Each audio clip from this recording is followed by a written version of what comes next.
Good evening and welcome to Wright Tree Stadium on the campus of Wasatch High School. Tonight, KSL Sports in Heber City for the season opening football game between the Wasatch Wasps and the Cedar Reds. The Reds, the defending state 3A champions. They won the first state title in school history last year with a perfect 13-0 record. I'm David James. I'll be with you on Thursday and Friday nights all season long. Jeremiah Jensen on another game Thursday and Friday nights all season long. This opening week, we're going to have 27 high school football games across 3 days, tonight, Friday, and Saturday. You can enjoy them all on KSLSports.com and the KSL Sports app. Tonight, I'm joined by analyst Brian Brown. Brian, welcome into the broadcast booth. Thanks for joining us tonight. Great to be here tonight, DJ. Thank you for having me on board. What a great way to kick off this football season. High school football, the roots of the sport, hands down. And we've got an absolute winner of a matchup tonight here with Wasatch and Cedar.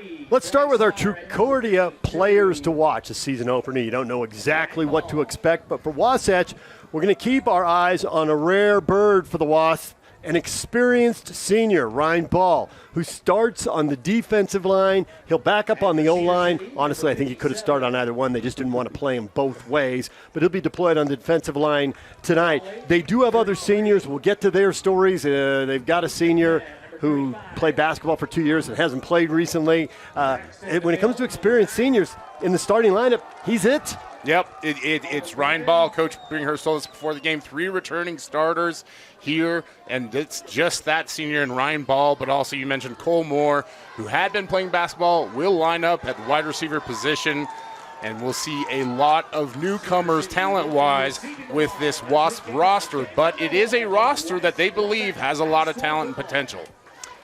And the player to watch, the Trucordia player to watch for Cedar High School, Braxton DeMille, running back, coming off a 1,400-yard season as he helped them to that undefeated season and that state championship. Yeah, and just a magical run of a season last year. And you talk about running the ball. That's something that Cedar wants to do with DeMille. You've got a trifecta of DeMilles on this squad. You're going to hear that name a lot. But the motor really starts with Braxton. And if they can get a ground game going tonight for Cedar, it could be a long night for Wasatch. All right, we're going to have a Skin Science Institute kickoff here. Wasatch in the brown and gold is going to kick off. They're going to move from right to left. The wind is out of the south, and we were down on the field. It was blowing pretty good. It's out of the south, pretty strong wind, a little diagonal from the far side to the near side. But he's going to have the wind at his back here as he kicks this off. And Cedar in the white with the gold pants and the gold helmets. They will receive and get the ball first here to kick off the 2026 season. So here's the Skin Science Institute kickoff. And we are ready for Wasatch with a highly rated young kicker. He's just a sophomore. We'll see how he deals with that swirling wind. Austin Wild sends it deep with the wind at his back. It is in the end zone. That is a touchback. And so the season is underway. A good kickoff for Austin Wild, who, as you mentioned, highly touted, too young to be recruited right now. Well, they're recruiting, they're looking at him, but too young to be contacted directly and officially offered. You know, and when you have a weapon like that on special teams, DJ, it's like Ron McBride said, 2 or 3 things can happen on a special teams play. 2 of those are bad. You got the good result automatically there. That's going to be something Coach Bringhurst and his staff are going to love. Jackson Mann, the quarterback, in the shotgun. He's got Braxton DeMille to his left. 3 wide receiver set. They're going to hand off and run it right up the middle, 5 yards on first down. And not a surprise, Coach Ty Hyatt, he loves to run the ball. You can see the get off, the drive immediately. Good 5-yard pickup. We love to stay on schedule when you're an offensive coordinator. Coach Hyatt calling the plays. He's looking to set that tone early. Jackson Mann actually got a couple of starts with the varsity as a sophomore. He was the backup, and injury opened opportunity for him. He played a couple games last year. He split time on the JV with his backup, Colt Kelly. Here's the ball out into the flat to the left side. Close to a first down, but a little short. Hunter Burgess, the junior, with a 4-yard gain. It's going to bring up 3rd and 1 at the 29. A lot of new starters this year for Cedar. Not a lot of returning. 4 on offense, 4 on defense. So you're going to see some of this early action to the sideline, trying to get guys comfortable, trying to get those nerves settled. First day of school yesterday, drove up here this morning. A lot on the plate for Cedar today. 3rd and 1, they'll stay in the shotgun. Will the ball go back to DeMille? Handoff. DeMille shakes the first two, spins out of another tackle. He's across the 35. First down, a pickup of 8 on 3rd and 1. You talk about an experienced asset like DeMille, and you see it on that occasion. It's the first game, a lot of jitters. He's able to break a couple tackles, get the first down, get a few more yards, keeps the ball in tight, and they're moving the chains for the Reds. Defensive coordinator Alex Flack, head coach Derek Bringhurst will be showing the video of that this week, saying we can't have the 5th guy making the tackle. That's right. I'm not sure if it's good or bad that you got filmed this early, but Coach Bringhurst will break it down. 1st and 10 at the 38, and there's the first flag of the season, and wouldn't you know, to be pre-snap. Not a surprise. We talked about it pre-show. Probably going to see a lot of flags. Probably going to see a few miscues here and there, missed tackles, etc. It is the first game of the season. I apologize for anybody who's taking extra sips of their Coca-Cola at home. You're going to hear miscues a lot on this broadcast from me. Not quite drink with Dunny levels, but you know. Old school reference right there for Real Salt Lake fans. Try to keep the community tight around here. 1st and 15 for Cedar at their own 33. It's Braxton DeMille with a short gain, and now they are behind the chains, 2nd and 12. And the Wasatch defense has an opportunity to get off the field here in the next couple plays. Yeah, it's a nice job of that Wasatch defense of coming to the ball, gang tackling DeMille to try and get him down. They're really trying to wash that defensive line, work those angles up front. Good adjustment there by Wasatch.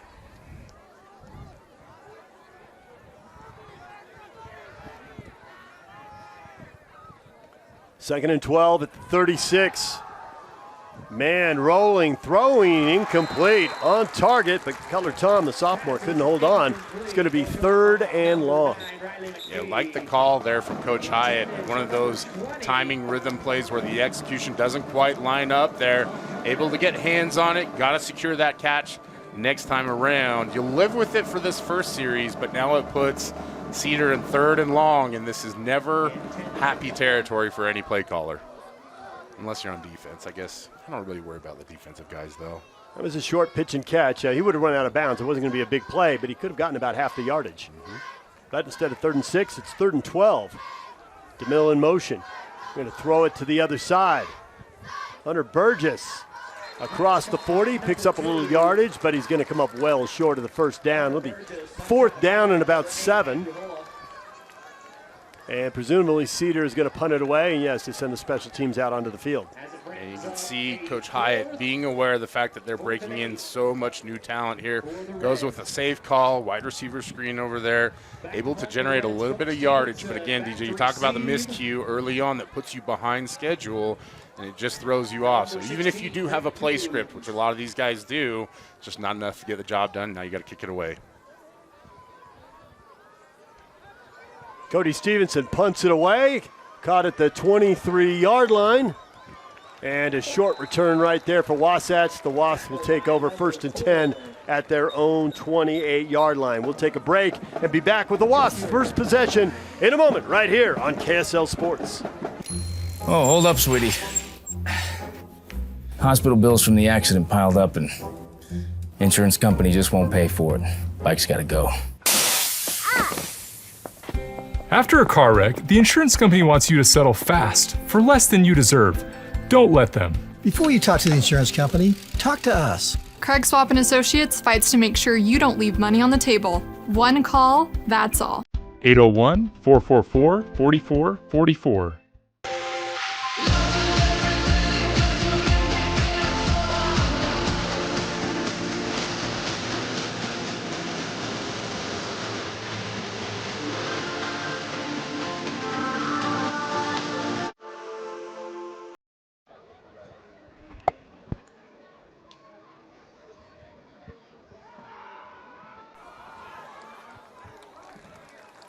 First and 10 for Wasatch. It's quarterback keeper. Short run out across the 30-yard line to about the 31. Pickup of 3 yards for Bryce Harr, the junior quarterback. And that'll bring up 2nd and 7. Hart actually went through a quarterback competition with sophomore Axel Wheeler. Coach Bringhurst said he won the job fair and square. You can see he brings a little bit of athleticism to the play. See how they do on second down here. Motion one man into the backfield, but it's tripped to the left. One receiver to the right. Oh, got bumped before he threw it. Complete to the near side. Good cut by Grady Coombs. Brings it outside across the 40. He's got a first down. Again, talk to Coach Bringhurst pregame. He has a lot of confidence in this group, their ability to spread the ball around. Grady Coombs got it started with the punt return there. Wasn't able to fully showcase the moves. He sure does it well here. Wasatch doing a little bit of they're going full huddle there, I guess. Well, that's a good first down conversion. Gets those nerves settled, builds some rhythm. One of 4 sophomores starting on offense for Wasatch. Partly a fact that 23 seniors graduated last year, but also the new high school, Deer Creek, opening up here.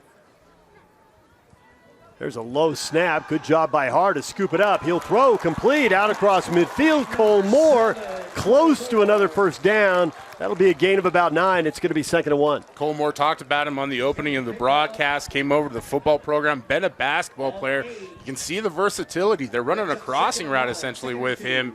He's able to scoop that in and get an 8-yard gain on first down. You will take that every single time as a play caller. He did play football as a freshman, but stepped away to play hoops the last 2 years. All this specialization. What happened back in the day? TJ, I'm old enough to remember when you played every sport. Yeah, at least tried, right? Left out was my favorite. Trips to the left again. Bryce Hart to throw deep, and he's got a man complete down to the 25-yard line. Wyatt Washburn, who's also a basketball player, the junior with the big gain and back-to-back first downs for the Wasps, moving the ball through the air. We saw him pregame. He's got a monster frame. He looks like he's built to play wide receiver. You can see the trust Bryce Hart has in him. Throws it up there, knows Washburn's going to bring it down. That's a big first down.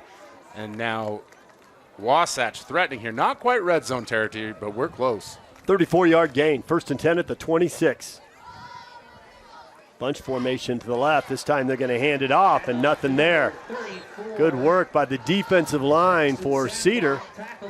So Austin Wild had nowhere to go. Austin Wild not expected to start at running back in this game, but earlier this week, Parker Cottle was hurt. Another sophomore is supposed to be starting. Suffered an injury. He's out tonight. They're waiting to see this potential that it's more serious. He'll miss a lot of games, possibly season ending, and he was expected to have a big impact. There's not a lot of depth on this team with the new high school opening. Obviously, everybody wants to play, right? Players are going to split up. There's a low snap, and they'll just fall on it, and that's going to turn 2nd and 1 into 3rd and long. Twice now on this drive already, we've seen a low snap, something to monitor for sure. Yep. I can guarantee you Coach Bringhurst is on the headset talking to the O-line coach, saying fix it. And you mentioned it, DJ. This is not a big roster, but it's a group that's trying to two-platoon. They're trying to go offense and defense. And so, our first game of the season, you're learning on the fly. I think the best coaches are the ones who can make those adjustments and see it through successfully to the end of the game, getting a win. But it is an adventure. There's no doubt about that. 3rd and forever now. Over the middle and a little overthrown and high and incomplete. Intended for Cole Moore down about the 10-yard line. That would have converted it. Yeah, Hart seeing the blitz look ahead of time. They're showing double A gaps there, but really the pressure comes from the outside. You wonder if he maybe felt just a little bit rushed on that one overthrew the receiver. I'm a little surprised they went for all of it there on 3rd and 18 because it'd be a 50-yard field goal. That's a long, but it's pretty close to punt. Well, they're going to try the 50-yard field goal. Now, he does have the wind at his back. This is right about where Coach Bringhurst said he feels comfortable with his kicker. And now there's a flag, and that is a late substitution coming off the field. Again, something you see sometimes in opening games, a little confusion. Confidence at the 50 is one thing for a 50-yard field goal, but a 55-yard field goal, even with the wind at your back? Yeah, I've been at high school games in the state of Utah. I've seen multiple 63-yard field goals. They're going to try a 55-yarder here. Do my best move speaking of impression if this one goes in. Oh, they got a jump, they got a flag, and that 55-yarder is going to go right back to 50. So turnabout's fair play.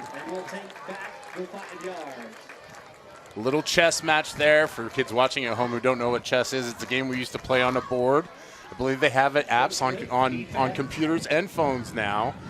But you see that going back and forth, back to where we started. But this is high school football at its purest form. Get a little bit of chaos, miscues, and finally we'll get to see if we actually get a field goal here. They're playing chess with kids in other countries, Grandpa. Austin Wild, a 50-yard field goal attempt. The hold is good. The kick has got the distance. It's wide left. But we've got whistles. Did we have a timeout called? No, we have a penalty. Illegal motion. So we'll just keep doing this dance. Back 5 yards, forward 5 yards, back 5 yards. So it'd be a 55-yarder. Well, we know with this wind he's got the leg.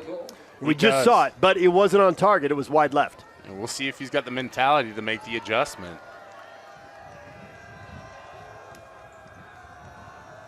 The sophomore Austin Wild, 55-yard field goal. Good hold. He's got the distance. Wow. Yes!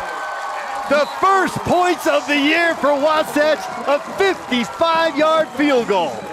It did not come without obstacles, DJ, but Austin Wild nails it through the uprights, puts the Wasps ahead 3-0 here in the first quarter. That's our first points of the season. As a guy who was never special enough to be on special teams, I'm ecstatic by that. What a kick by Wild. Woo! Let's take a break. Wasatch has a lead 3-0. You're watching KSL Sports. Come on over here, get closer. Let me show you these trailers we got. Big dump, small dump, get the gooseneck. Loaded up with an ATV trailer. Flatbed, aluminum. Tilt trailers. Come check out these trailers. You never know how life's best adventures might begin. Our closest friends can often come by surprise. Our favorite memories are shaped by the experiences we share. Our brightest moments happen when someone believes in us. See yourself in a brilliant future at Weber State. Welcome back to Wright Tree Stadium on the campus of Wasatch High School. We're in Heber City tonight for the 2026 season opener. KSL Sports expanding our coverage of high school football and high school sports. We're going to have state championships, both streaming and on TV all year long. Got multiple games on the app tonight, KSLSports.com. Wasatch with a 3-0 lead, and after that 55-yard field goal, Austin Wild will kick off. This one does not make it into the end zone like his first one. And we got a big return up the left side, across the 30, across the 40, out to the 45-yard line. Very impressive, Hunter Burgess, but there is a flag on the ground back at the 28-yard line. Oh, Hunter Burgess. I had a good one in the can for you there.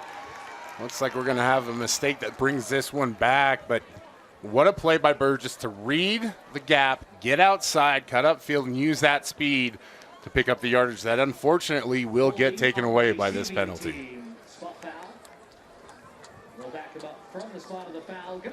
Holding one of those penalties as a former offensive lineman, DJ, I don't love it. I feel like we're all out there just trying to give each other hugs. The officials, they just see it differently from me. Hard to believe. Glad to know the offensive line union is well represented tonight on the broadcast. All right, they're going to put the ball back at the 20-yard line. Looks like we're going to get a timeout of some sort here. Well, we got a timeout. Let's take a break. You're watching Wasatch and Cedar High, and we are going to have a break for a weather delay. There was a storm over Provo a half hour ago. It's moving this way, lightning in the area. They are sending both teams to the locker room. So, we're going to have a break in the action here. 5:16 to play in the first quarter. Both teams have had a possession. Cedar punted. Wasatch got a 55-yard field goal to take a 3-0 lead. All right, we will take a short break, and we will be back to talk a little high school football with you. What are Brian and I going to talk about? I don't know. We'll decide during the break. Stick around on the other side. We can all be surprised together. We're in a weather delay here at Wasatch High School. Wasatch with a 3-0 lead in the first quarter. More in a moment. Stay with us right here on KSL Sports. Nobody in Utah has more Toyota trucks than Orem Toyota. With multiple Toyota locations, we simply carry more trucks than anyone. And every single one comes with one simple promise. The price you see online is the price you pay. That's our full offering price with every dealer add-on and a $499 dock fee included. You only add tax, title, and registration. No games, no gimmicks, and no surprises. Orem Toyota, you lead the way. Shop every truck online today at oremtoyota.com. He's out across the 40-yard line. Braxton DeMille with a 21-yard gain and a first down for Cedar. Braxton DeMille making up for what Hunter Burgess had taken away on the kickoff return. You can see his explosiveness as a running back. He's just so good between the tackles, gets the big gain. Cedar up, ready to run. 1,400 yards rushing for him last year. Switches over to the quarterback's right side, and they'll go right back to him. Stumbling, tripping, but still, man, north-south right there. No wiggle to that. He just stumbles out to the 45-yard line, picks up 4 yards on first down, brings up 2nd and 6. Yeah, he's a good downhill runner, does well in between the tackles. He's not huge by any means, but you can see the way that he's able to break those arm tackles of this inexperienced Wasatch defense. Those linebackers are going to have to tackle up, have to tighten up that tackling technique. 2 juniors and a sophomore in the linebacker core. They're going to throw it on 2nd down. And is that a good catch at the 47-yard line? Wasatch thinks he trapped it. And it looks like they're going to give him the catch. And that'll be a first down. They move the chains. Tough angle for the officials to get a clear view of that. And without any clear view, the consensus of opinion is that it's a catch. So Cedar doesn't have to worry about a replay or anything like that at this level. They can huddle up and roll with it. There's no call that's going to be overturned on that one. Cedar coming out of the long lightning delay, 3 plays, 2 first downs, 33 yards. They've got a 1st and 10 at the Wasatch 47. Abel Harling in motion, comes back to the near side to throw a block, and straight ahead to the 45-yard line. Braxton DeMille with some tough yards. Second effort gets him a little inside the 45, down to the 44. A 3-yard gain. Well, we all learned at the feet of Kyle Whittingham, he loves a running back that falls forward. You're seeing a lot of that with Braxton DeMille. He's got the quickness to hit the hole, but his offensive line is moving people right now. They are getting off the ball. They're moving their feet, and they're taking those Wasatch defenders in every direction to create those creases. Jackson Mann, the senior, making his 3rd start at a varsity game. Had 2 starts as a sophomore. He's going to hand off. DeMille again, hit at the line of scrimmage, gets a yard or 2, and now gang tackled and finally brought to the ground. Burke Sider, the junior, co-captain, was the first to hit him, and then the rest of the team rallied to the ball. You can hear the Wasatch fans cheering him on. That was a needed play from that defense. Time to stiffen up was right then and there. They did it, gang tackled, able to push DeMille back. Now you're going to force Cedar to think about this one a little bit. Do you put the ball in the hands of your inexperienced quarterback, or do you keep trying to chip away with that offensive line in DeMille? 3rd and 7. They could punt it here. Might be 4-down territory. Probably depends on how close and how much of the yardage they pick up right here. Handoff straight up the middle, inside the 40. That is close to a first down. That is another running back, Owen Burton, the senior, the backup running back who's actually expected to get some carries and split some time here tonight. His first carry of the game, down to the 40, a 4-yard gain. So a manageable 4th and 3, and they're not sending out the punt team. They're going to go for it. And they've averaged at least 3 yards on every carry here since the restart. I should say it appears they're going to go for it. It's 4th and 3. They may just be trying to draw the penalty. We saw several of them. 3 in a row on three straight attempted snaps before the field goal kick. Jackson Mann looks over to the sideline. They're going to run a play. They are not. So Wasatch stays disciplined, doesn't jump, It was worth a try. We've got timeout on the field. Timeout Cedar. Because now he decides to exercise. Yes, this was the best angle. Life can get a little messy. No way. Oh my God. Oh my gosh. Best day ever. Some taps create chaos. No. Tap Spend gives you 1% cash back when you spend and 2.75% APY when you don't. Tap responsibly. Visit tapbank.com. All right, 4th and 3. Cedar huddled up. They're still not sending out the punt team. They got to look at the Wasatch defense, but did Wasatch change the call or the alignment? A little confusion for Wasatch as they switch the 2 interior defensive linemen. 4th and 3 at the 40. Andrew Brinkerhoff in motion. Quarterback keeper, he pulls it down the sideline. First down, out of bounds. Jackson Mann converts on 4th and 3. A big gain for the Cedar Reds. Brilliant call from Ty Hyatt there. They would have had the first down either way, but the quarterback keeper gets the big gain. And man, oh man, what a run from Jackson Mann. It looks like they're going to mark him out of bounds at the 24-yard line. So a pickup of 16 and a penalty at the end. We've got a personal foul on Wasatch. I thought when he got shoved, he was already out of bounds. So the 16-yard gain takes the ball to the 24. Now it'll be half the distance to the goal. That'll move the ball from the 24 down to the 12. And the Reds are in the red zone. 1st and 10 at the 12. Talk about miscues at the beginning of the broadcast, and that's a big one there for Wasatch. Got to keep your head. Granted, things are a little bit out of control here because of the weather delay, but. Handoff. DeMille spins, breaks that first tackle, gets close to the 10, maybe a little inside it. They never get him to the ground, but the whistle blows to end the play. And we'll see where they spot his forward progress. The 10, they're going to set the ball down at the 9-yard line. Pick up a 3, 2nd and 7. Yeah, nice, easy 3-yard gain there. You see a much better job of Wasatch filling their gaps. But what's really impressed me with this drive is the way that Cedar's offensive line has opened up creases for DeMille. You see they have so much concern with him in the run game and allowed man to pick up that big one. I would have to believe you stick with the run game here. Maybe you go with a little flick out there to the boundary. Clock's running, 33 seconds left in the first quarter. It's Braxton Mills straight ahead, wrestled to the ground at the 6-yard line. Another 3-yard gain. That'll bring up 3rd and 4. And now it's up to Cedar to see if they want to run another play here in the first quarter, or with 3rd and 4 coming up. If they want to talk about it, they can just let the clock run out. And we're down to 10 seconds on the clock. They haven't broken the huddle yet. I don't think they're going to.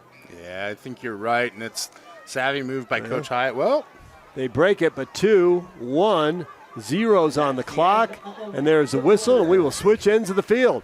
So the first period ends with the Wasatch Wasps riding the 55-yard field goal to the game's opening score. They lead 3-0, but Cedar threatening as the second quarter begins in a moment right here on KSL Sports. To dare mighty things means to embrace challenges. It means to welcome a high-energy culture that prioritizes belonging. To dare mighty things means drawing inspiration from experienced faculty and alums who encourage you to think big. It means to be a part of time-honored traditions while also forging new ones. To dare mighty things means celebrating your achievements with pride and joy, knowing you can make a difference by daring to be great. Join us at the Huntsman School of Business, where we dare mighty things. That's the Huntsman difference.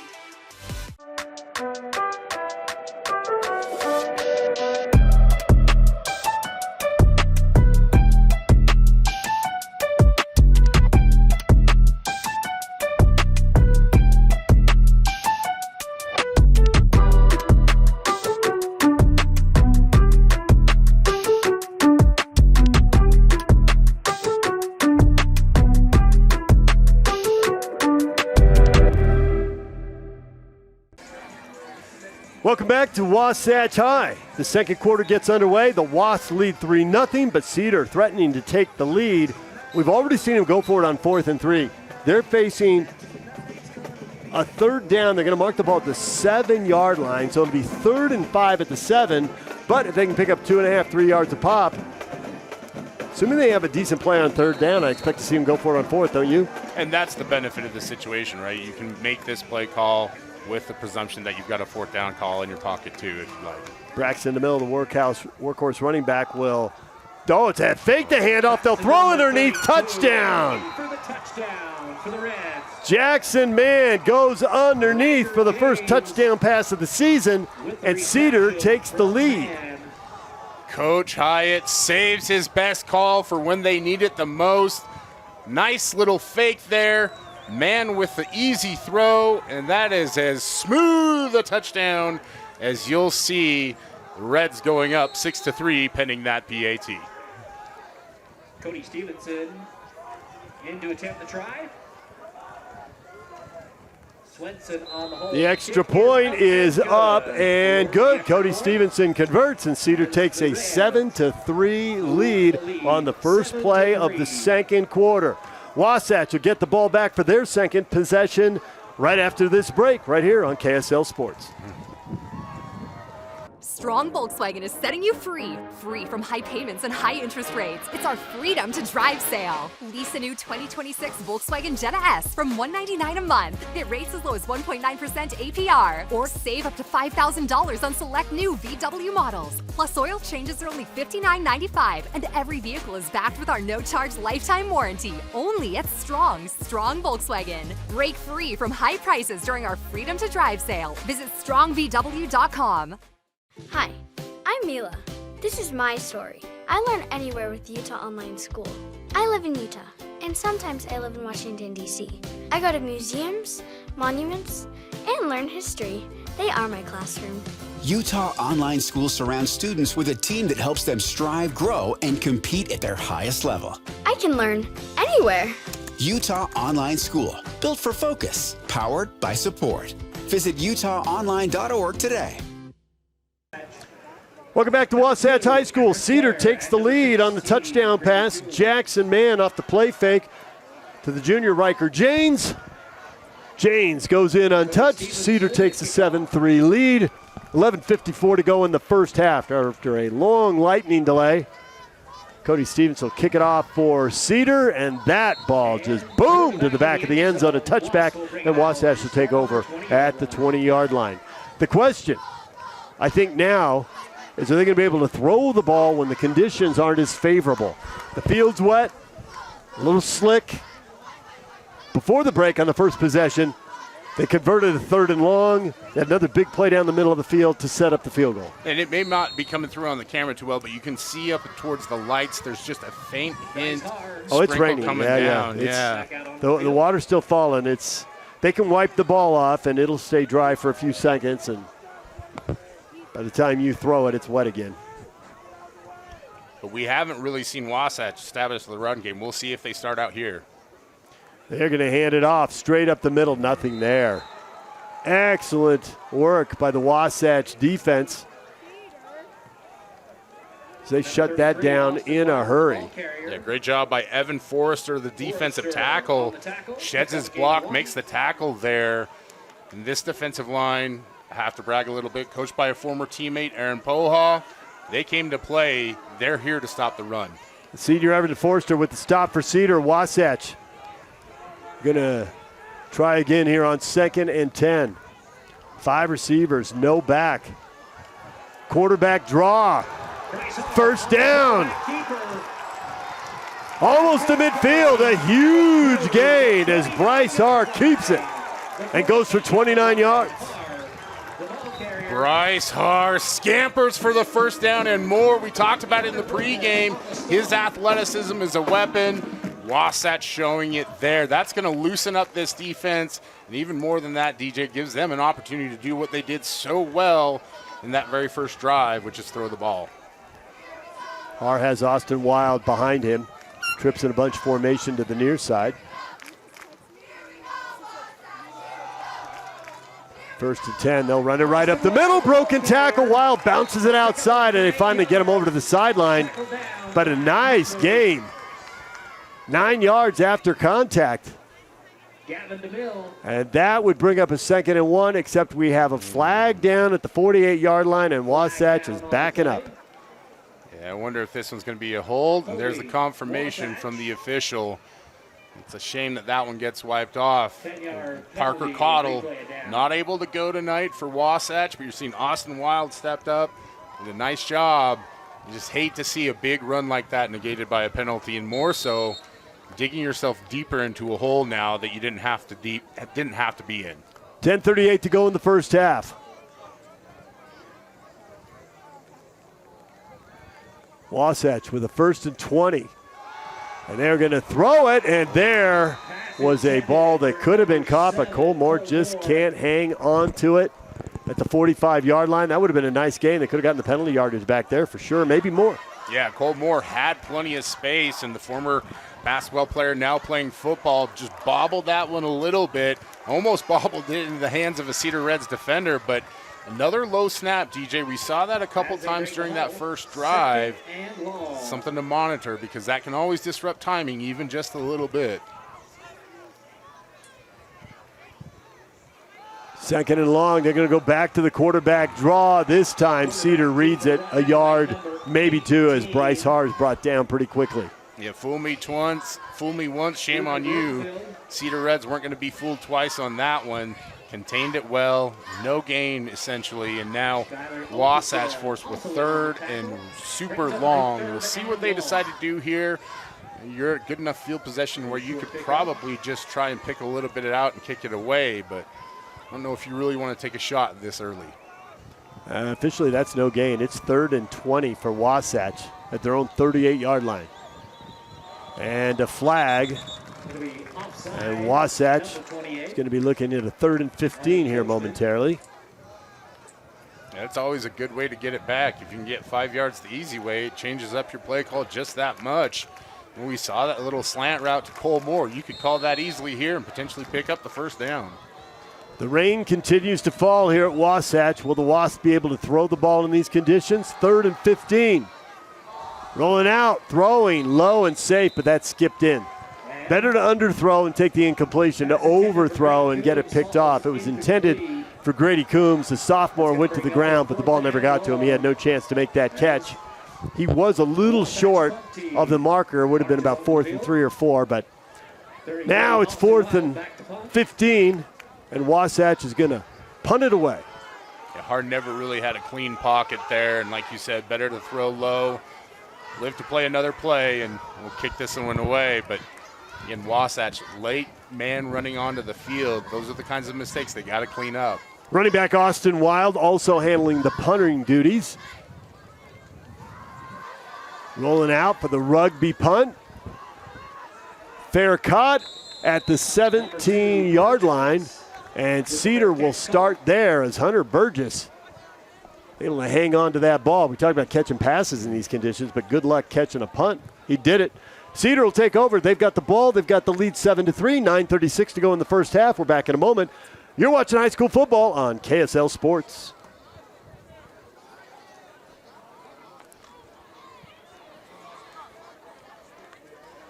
This is a fun game. Wasatch defense back out on the field.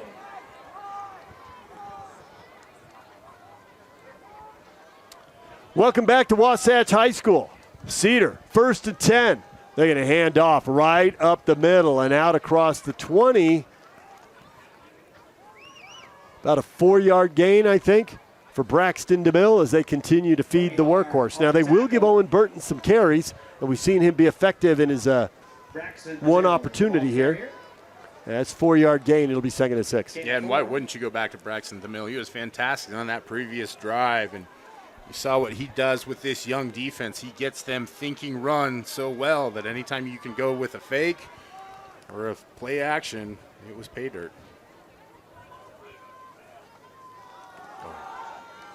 Jackson Mann's going to hand it off, and DeMille's got space. He's out across the 35-yard line, and he has a Cedar 1st down. Well, that was a huge hole too, DJ. Not to toot my own horn, but I think I could have gotten at least a 1st down running through that one. Just a great job of DeMille seeing the hole, hitting it fast, and getting those extra yards. And all of a sudden, Cedar, just 2 running plays at that, moving the football. Score updates brought to you by Huntsman School of Business at Utah State. Skyline leading Stansbury 3-0 after one quarter. Skyridge 13-6 over Mountain Ridge with 3 minutes to go in the first quarter. It's going to be a quick pass outside, and well read, fighting off the block and getting in to tackle Hunter Burgess. That was an excellent play over on the far side by the junior Riley McPhee. Well done. Yeah, McPhee stepping up, did not fall for the fake at all, stayed true to his assignment, makes the tackle in the backfield, and knocks the Reds off schedule. That's a great play by McPhee and the kind of play and leadership that I think Wasatch is looking for from this very young defense. Loss of a yard brings up second and 11 at the 34. Cedar with a 7-3 lead. 7 minutes, 40 seconds to go in the first half. And we've got a timeout. A little confusion for Cedar. Cedar City. So they will burn their second timeout. Ty Hyatt, the head coach, calling timeout. We'll take a break. Cedar with the ball and a 7-3 lead with 7:32 to go in the first half. You're watching high school football on KSL Sports. When you're the oldest personal injury firm in Utah, you get to know a few faces. So tell me what happened. He just came in and sideswiped me, bro. I got hit by a drunk driver. And it hurts worse than that time that I was dropped. Tailgate. Who would have thought? I guess you can say we've seen everything. And I mean everything. Juliet would never use these. Our team at Robert J. DeBry has the experience needed to get you the compensation you deserve. Not sure you have a case? Dial the number with all the 8s. Welcome back to Wasatch High School. The Wasps trailing 7-3. Cedar with the ball in the lead. 7.5 minutes to go in the first half. Jackson Mann, the senior quarterback, is going to keep it.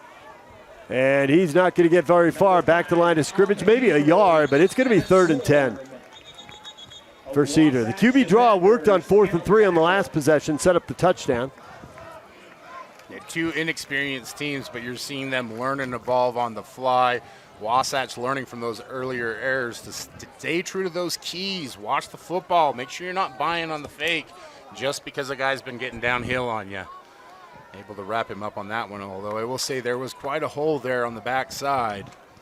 Had man given the handoff. Boy, you're right about the lights. They really show off the rain. It is still falling at a pretty good clip here. We had a long lightning delay. That stopped, but there's a lot of umbrellas up in the stands.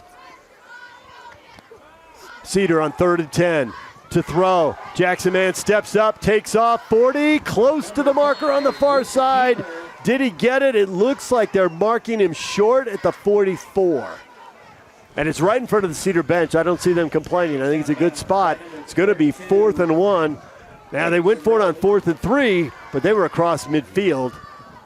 Be a little riskier to try it here, but it looks like they're going to go for it.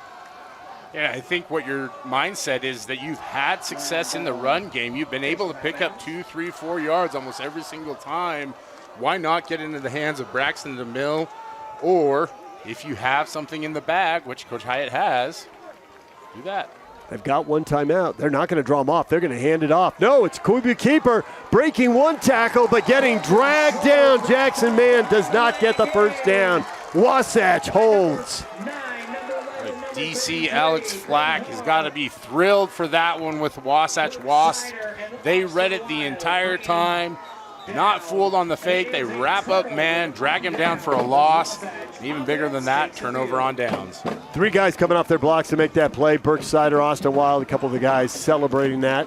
Austin Wild going both ways, playing linebacker as a backup running back, but they had an injury to their starting running back, Parker Cottle. He's out today. He may be out longer, possibly a season-ending injury. They'll probably get an update in the next week, but Austin Wild doing double duty tonight. Almost triple duty because he also has a field goal, too. He has been everywhere tonight. Early candidate for a player of the game. Although he is not at running back right now. They're going to throw it on 1st down, and are we going to get a flag? The bench wants one. I thought there was a lot of contact there. Cole Moore was the intended receiver. Looked like a good ball from the quarterback, Bryce Harr. There was a lot of contact. I expected a flag. Clearly the fans down below us think so. What a surprise. But it's going to be 2nd and 10, no flag. I'm with you on that one, DJ. There was a lot of contact on that play, and I think they might think it's uncatchable, but he was getting held so early. I don't know how you can make that judgment. Well, and high school rules as well, uncatchable is not the same standard as it is in college and the pros. To that end, I think that's part of the reason why we have this officiating crew huddling up. We'll see what the I think they're putting time back on the clock. It was at 5:54.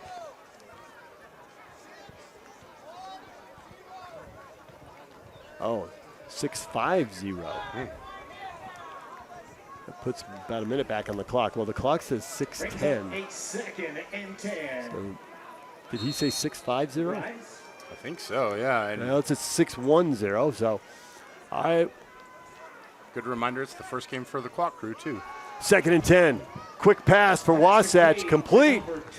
And they'll get about half the yardage and make that 3rd and manageable as Bryce Harst sends it over there to Everest Moyer. And he gets upfield. They'll mark Moyer down at the 38.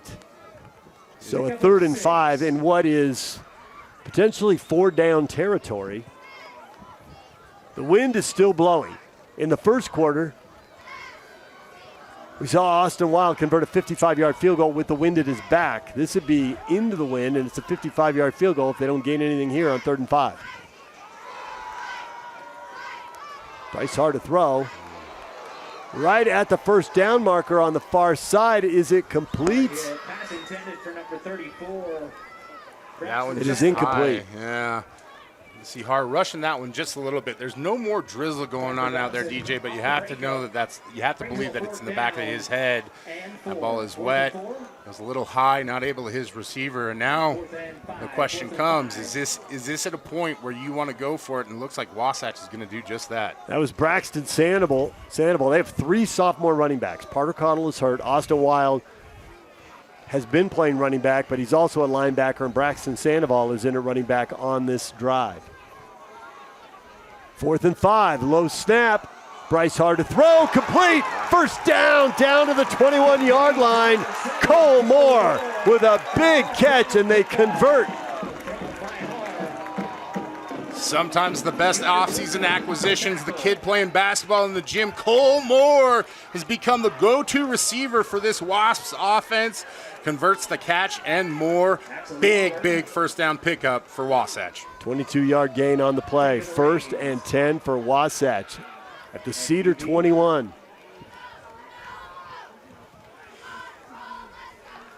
Hart's got Sandoval to his right. Going to give him the ball. He's going to pull it. He's going to keep it. And he's going to be dragged down at the line of scrimmage. Luke McNett, the senior linebacker, in to make the stop.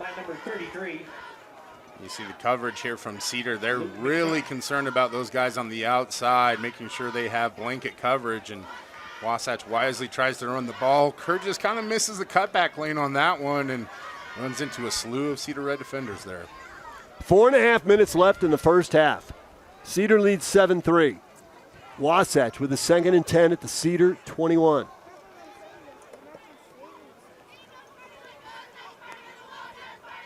Hard. With Sandoval flaring out, goes over the middle, throws behind the receiver, incomplete. Good coverage right there by junior Bloomfield Togyot. Tight window for that one. See, that one goes outside the wide receiver's reach, and those timing plays still haven't gotten in sync yet for Wasatch. It's one of those things where you got to snap, stand, throw, deliver in order to be accurate, and just didn't quite work out there for Wasatch. 3rd and 10. Cedar at the 21.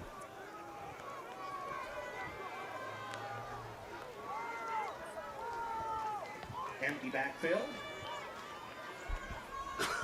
Har looks to throw, pulls it down, trying to turn the corner to the 15, out of bounds, just inside the 15-yard line. So he gets a nice chunk of yardage there, pick up about 6, maybe 7. We'll see where they spot it. It looked like he had a ton of room out there, and that Cedar Reds defense closed quickly to try and limit any kind of big gain. But a nice job of Har getting outside, following his blocker, getting out of bounds, giving them an opportunity to get points on the board here. It's 4th down and about 4. They marked the ball at the 15-yard line, so now they're going to attempt a 32-yard field goal. This time it'll be into the wind.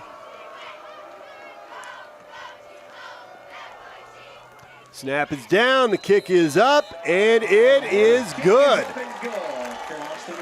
So Wasatch, with a pair of field goals, is back within 1 point. And Austin Wild has converted twice. So Cedar holds. Cedar leads 7-6, 4:02 to go in the first half. We're back with the Wasatch kickoff in a moment on KSL Sports.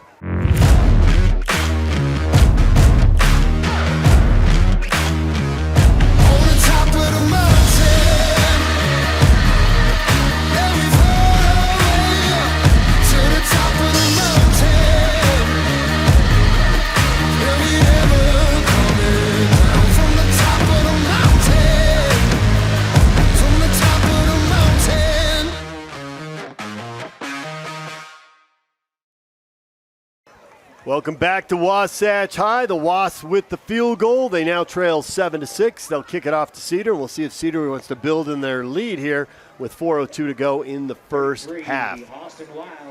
This kickoff brought to you by Skin Science Institute. Our Skin Science Institute kickoffs have been pretty good in this bad weather. But with the wind at the back, both kickers have put it in the end zone. We'll see what Austin Wild does here with the Skin Science kickoff into the wind. And he will put it deep into the end zone, and it'll be a touchback for Cedar. At this point, I almost want to ask, what can't Austin Wild do? He has all the points for Wasatch. He's had the ball on offense. He's been making tackles on defense. You can see why he is a guy that D1 programs are going to be excited to be able to offer once he gets to that point. But just a sophomore. So much inexperience here with this Wasatch football team, really on both sides. Both teams replacing a ton of starters. I have to be honest, DJ, I'm impressed with the level of execution. We've seen two really well-coached teams, a few miscues here and there. This is the kind of game I expected. Going deep on first down to midfield, and he's gone. An 80-yard touchdown pass, and Cedar. One more lightning strike here tonight. With the touchdown, pass complete by number 5. I tell you what, Hunter Burgess is mad that that kickoff return got negated. He shows it in a big way with that one. Takes the 9 route to the house. Touchdown Reds, and they're right back in this thing, taking the lead 13-6, pending that PAT. What a pass from Mann to Burgess. Jackson Mann with the 80-yard touchdown pass. You could say you could hang a star on that one, eh? It's a San Diego reference if I've ever heard one. Thank you, Jerry Coleman, the late, great Jerry Coleman. Extra point is good, and Cedar takes a 14-6 lead with 3:50 to go in the first half. We'll take a break. You're watching high school football on KSL Sports.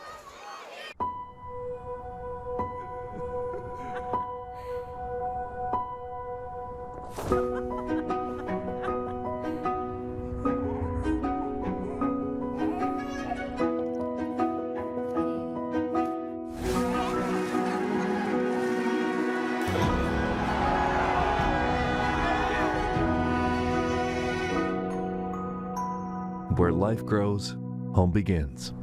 Bank of Utah. Back to Wasatch High. Cedar striking on the 80-yard touchdown pass. Mann to Burgess.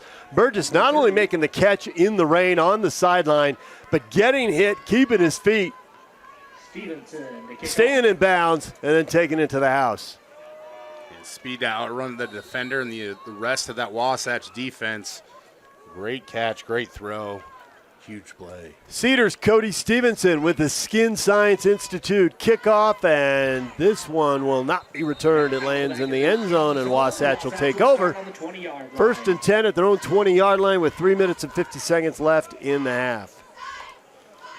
We'll see how Wasatch comes out to try and establish this drive. They've done a variety of different things, seen a lot of Cole Moore, seen some success with the QB run game. Really haven't seen anything with the running backs.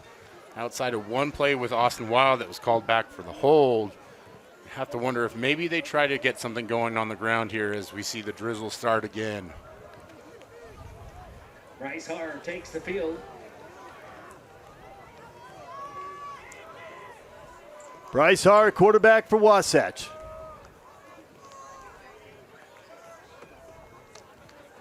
He's going to hand off to Austin Wild. No, he's going to pull it. Keep it. 20, 25, 30. Big hole! Back-to-back lightning strikes. Bryce Harr, 80 yards. Touchdown, Wasatch. Forrest Gump couldn't have caught him if he tried. Bryce Harr had one mission, and it was end zone. Mission accomplished. What a run from the QB for the Wasps. The question now, do they chase the points early and go for 2 and try to tie this up, or just take the 1? Because it seems like there's going to be a lot more points in this game. Yeah, hard to believe that we're still just in the second quarter here. That 1.5 hour long delay has made it feel like we're so much later in the clock. They are just going to kick the 1 here, and Austin Wild, who's already converted a pair of field goals, a 55-yarder in the first quarter, a 32-yarder in the second quarter. Wild now with the point after. And we've got a whistle, and that was good, but it's not going to count.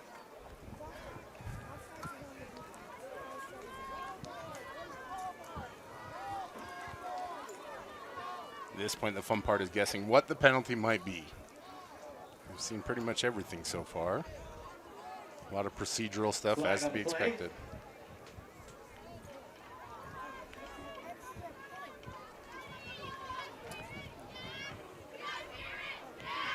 Offside Cedar. Now, this is an opportunity to go for 2. You are closer. You don't have as much yardage to pick up, but they're just going to go for 1. And that conversation with the coaches was to ask him if he wanted to go for 2, I think. I mean, you could fake it and go for 2 here, which clearly Cedar expects. Harr's hold is good. Wild's point after makes it 14-13. And we'll take another break and see if we can get another lightning strike and another 80-yard touchdown. Stay with us here on KSL Sports. Everyone knows that having a good credit history makes it easier to save money and get approved for the things in life you need, like credit cards, auto loans, home loans, and a lot more. But here's the problem. Building your credit history takes time. That's why UCCU created Credit Builder, an innovative loan program designed to help you build your credit history and raise your credit score. Visit UCCU.com to start building or rebuilding your credit today. UCCU. Love where you bank. Welcome back to Wasatch High. These two teams have traded 80-yard touchdowns. For Cedar, man to Burgess on the 80-yard touchdown pass. Then Bryce Harr fakes the handoff, pulls it, keeps it, and goes 80 yards for a touchdown. So it's now 14-13 as Wasatch will kick it back to Cedar here. Great to think that about a minute ago on the clock I was saying, if they try to score before the half, and sure enough we have 2 big touchdowns. So we got another score before halftime. It's part of what makes high school football so great. You never know what play's going to happen next. Austin Wild's kick is 7 yards deep in the end zone. Now the wind has finally died down.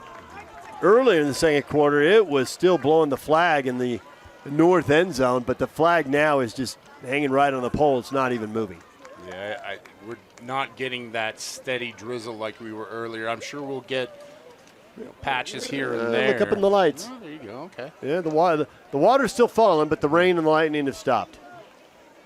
But the action is really what's lighting up everything out here. Back-to-back 80-yard plays. Now, how does Cedar respond? Jackson Mann just went deep on the last one. He sends the man in motion, Cutler Tom. And we got a whistle and flags, and Cedar is about to turn 1st and 10 into 1st and 15. I've been an offensive lineman before. I know how exciting it is to get out of that stance, big fella, but you got to stay set. And all the work that Cedar Reds offensive line has done, it's not necessarily one of those things that gives a coach gray hair. You love seeing your guys getting up and getting after it.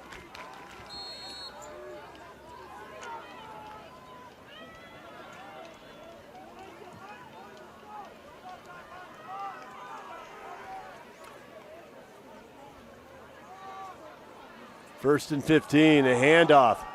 DeMille out across the 20, breaking tackles, dragging guys forward, getting the tough yards out to the 23. Looked like he might be hit for a loss, but he turns it into a 3-yard gain. Yeah, that was a rumbling and stumbling if I've ever seen one. You see DeMille has an ability to just keep churning those legs, and even though he's getting swarmed by Wasatch defenders, still picking up yards, and he made a 5-yard pickup look so much more difficult.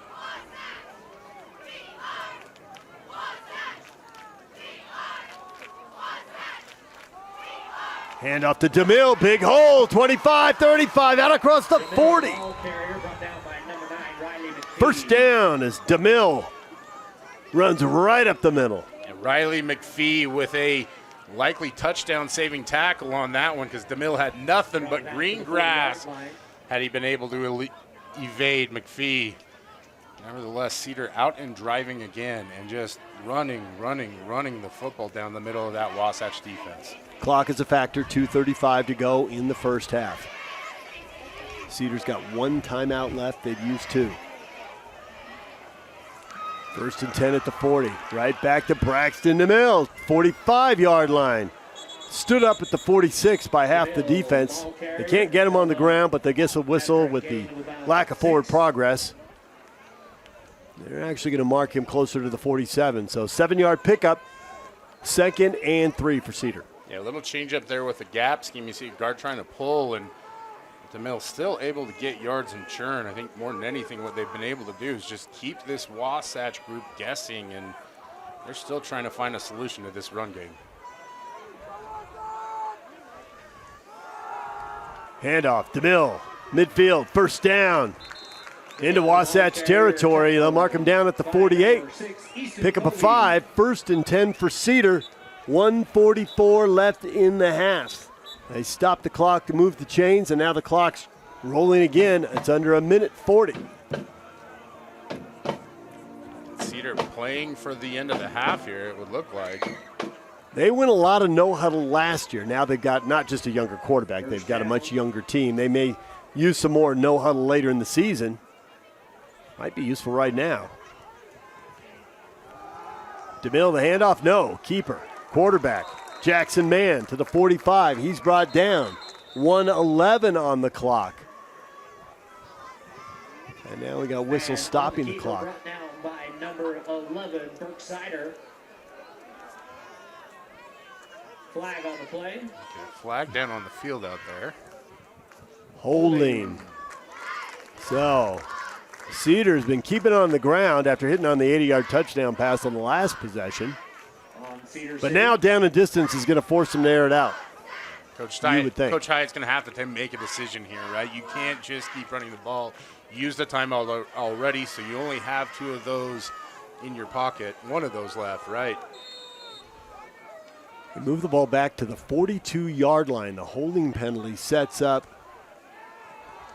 a long down and distance situation. They got to throw underneath. 1, 2 missed tackles, but now Wasatch with a gang tackling stops Cutler Tom. Good work by the sophomore to make the first 2 guys miss. They stand him up just short of the 45-yard line. Where a few missed tackles on there, but the pursuit from Wasatch good enough. And more importantly, that clock keeps ticking. Cedar's got to roll. 2nd and 17. 45 seconds left in the half. Man to throw down the middle. A diving attempt incomplete. That ball intended for Cutler Tom, who had a step. He was open. Haven't seen man throw over the middle that much. Had his receiver there in between 3 defenders with a clear window, just not able to hit him in stride, falls incomplete. 39 seconds left in the half. 3rd down and 17. Cedar at their own 44. Man looks left, rolls right. He's got a spy at midfield, so he won't run. He'll throw. It's complete. Nice gain. Cutler Tom with the catch at the 44. He's brought down immediately. Inbounds, too. 25 seconds and counting. They've got a timeout if they want to use it. Of course, they don't want to leave Wasatch anytime. And now we've got a whistle. And Wasatch calls timeout. 16.8 seconds left in the half. Cedar with a 4th and 6 at the 45-yard, 4th and 7 at the 45-yard line. We'll take a break. You are watching high school football on KSL Sports. Why did I choose Huntsman? To get real experience, real support, and a career focus from day one. Instead of regular classes on Fridays, we dive into workshops, build our network, and grow together. At the Huntsman School, we forge lifelong friendships, support each other through challenges, and celebrate our wins. Here, students graduate with experience and jobs waiting. We dare mighty things together.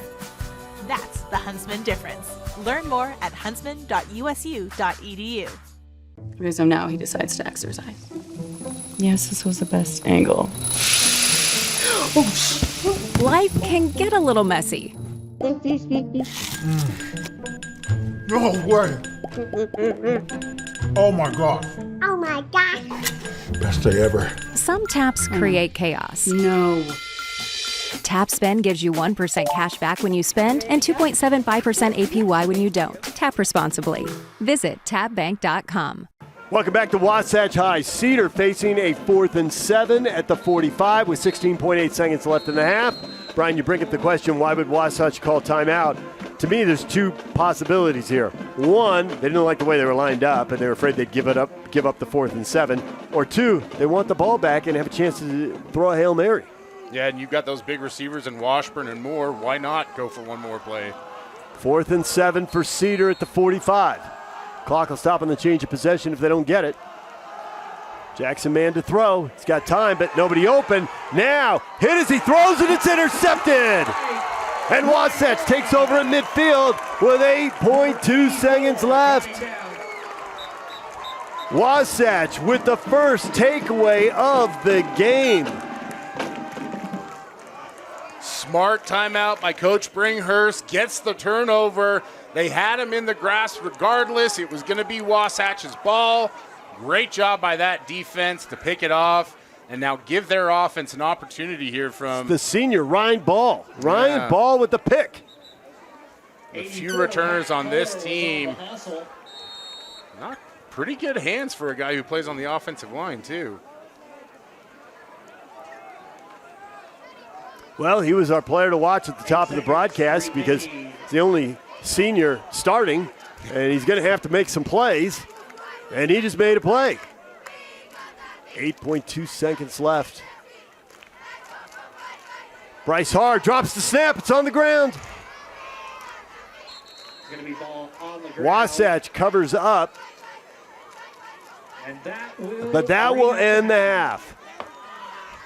So, a wild second quarter after a long lightning delay. The teams trade 80-yard touchdowns, and Cedar will go to the locker room with a 14-12 lead. We'll be back with more at the half. Cedar with a 14-12 lead over Wasatch. You're watching high school football on KSL Sports. It's in the thrill of starting strong, making gains. It's the real connections in between.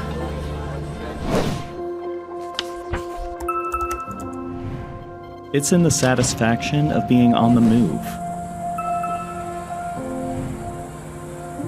That brilliant feeling of getting somewhere.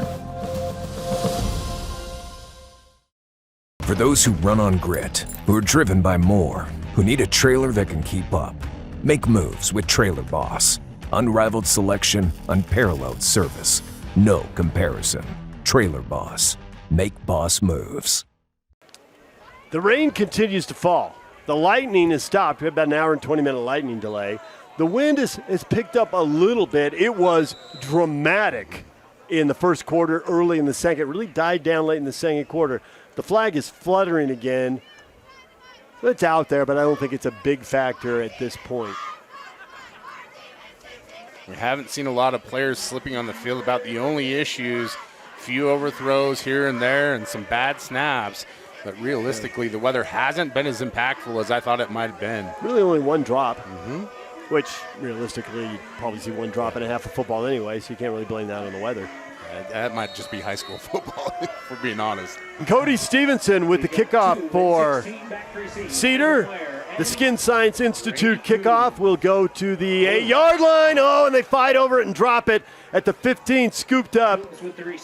So poor field position for Wasatch as they don't get the ball back to the 20-yard line. A little confusion there with the ball in the air. Yeah, miscommunication, a shorter kick caused both guys to think they had it, and really the only thing that had it was the face mask, and ball bounces right off of that.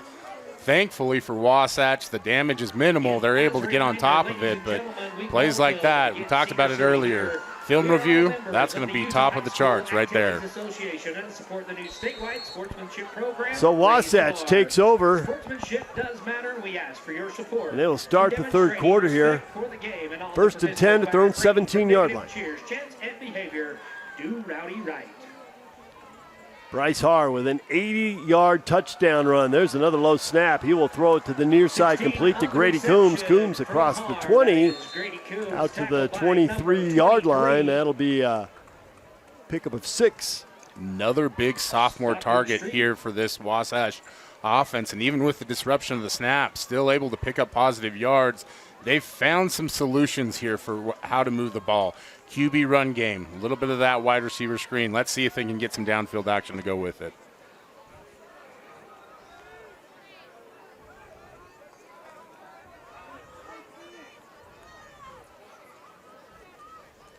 Gain him 6 yards on that last play. Bryce Harr is going to hand off, but we've got a whistle and a flag. They blew that play dead. That carry for Austin Wild isn't going to count. It's illegal motion on Wasatch, and they are going to back up a little more and have a 2nd and 9 back at the 18-yard line. And Wasatch using that unique put your hand down in the dirt during one of the calls, and I think that can be procedural at times if it's not in sync. You stack that on top of the snap issues, and those little things start to add up quick.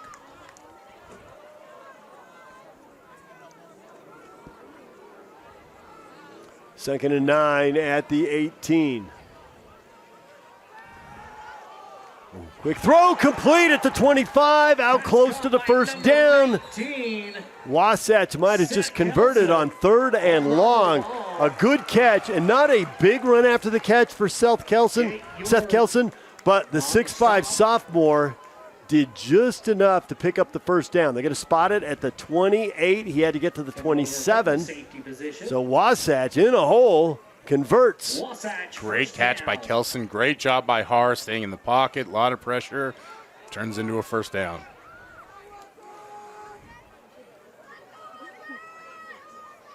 First and 10 for Wasatch at the 28. They'll fake the handoff. It's the keeper. This is how they scored the 80-yard touchdown. This time it is well defended. Staying home, Noah Bencomo forces him out of bounds.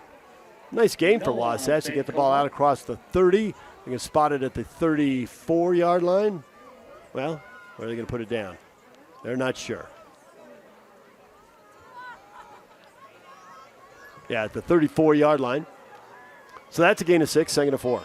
Yeah, nice job by Hart getting outside, picking up those yards. But you see that Cedar defense closes so quickly. 5-yard gain on that last play.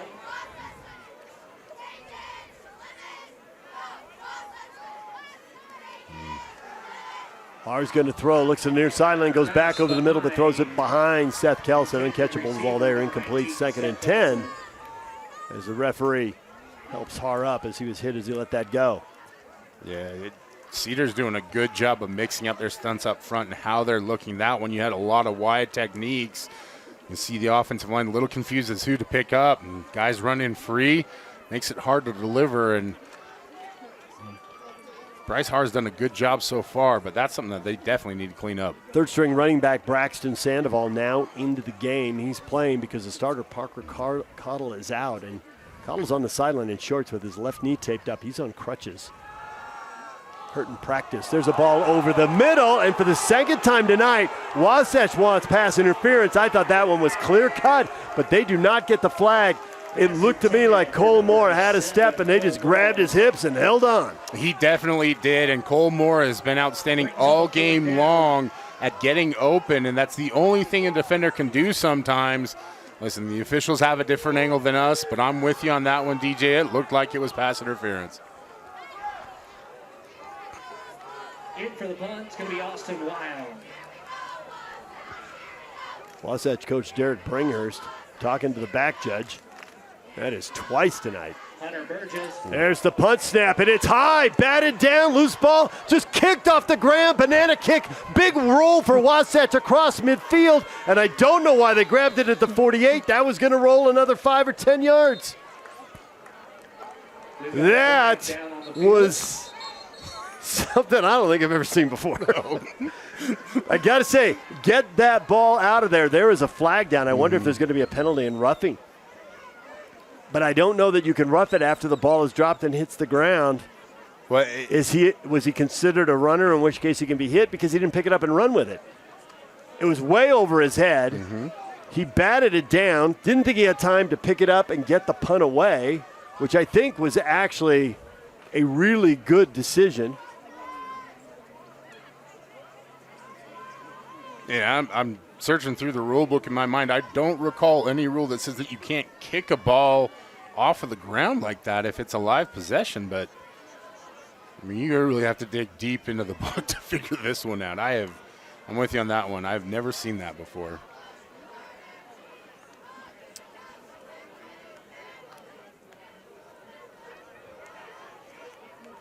I mean, the ball was back inside the 20-yard line. So that saved 30 to 35 yards of field position. Well, it was a heady play regardless. Yeah. That was a good decision in the moment. So we got an unsportsmanlike against Wasatch. I don't know. Defense will take the field. Okay, well, Cedar's going to have the ball. They're not marking off any penalty yardage. I mean, that's where it was down. Yeah. Okay, so they're marking it down at the 49. They declined it and waved it off. They're picking the flag up. I wonder if it was just waving it off and I just misread the signal, but regardless, what a strange set of circumstances. All right, Cedar, 1st and 10 at their own 49-yard line. 10-10 to go in the third quarter. Handoff up the middle for DeMille. Hit, breaks that first tackle, gets across midfield into Wasatch territory. Pick up a 3, 2nd and 7.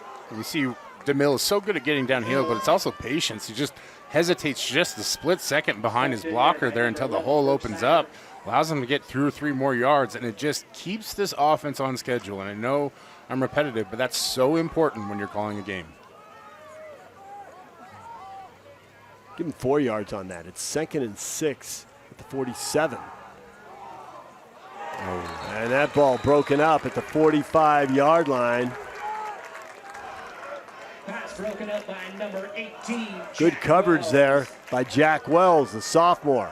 Yeah, it was. Jack Wells doing a good job. Almost looked like a peanut punch there as he wrapped his hand inside. The receiver not able to control that one, and much needed play for this Wasatch defense. They're starting to get backed up against it a little here and Cedar into the Wasp territory. 3rd and 6 for Cedar. Do they throw to the first down marker? They give it to DeMille, or do they take a shot? They hit on an 80-yard touchdown pass in the second quarter. It's DeMille looking for a hole inside the 45. Dragging people forward down to the 40. He's got the first down. He's inside the 40. He had to get just inside the 41. He picked up an extra yard and a big conversion for Braxton DeMille on 3rd and 6. He gets 7. No need to go with the razzle-dazzle when you can get a first down downhill. And DeMille, again, just churns, drives, stretches for that first down. Big conversion for that Cedar Reds offense.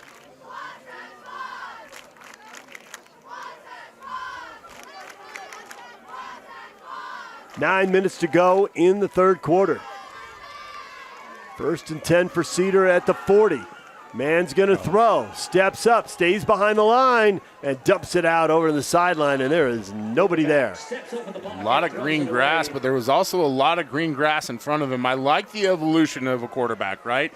Get rid of the football. But that's also an opportunity where you probably can pick up another 3, 4, 5, even maybe 10 yards, depending on how comfortable you are. We've seen man run before. I'm sure they'll take a look at that one in film whenever they get home. It might be a long trip for Cedar.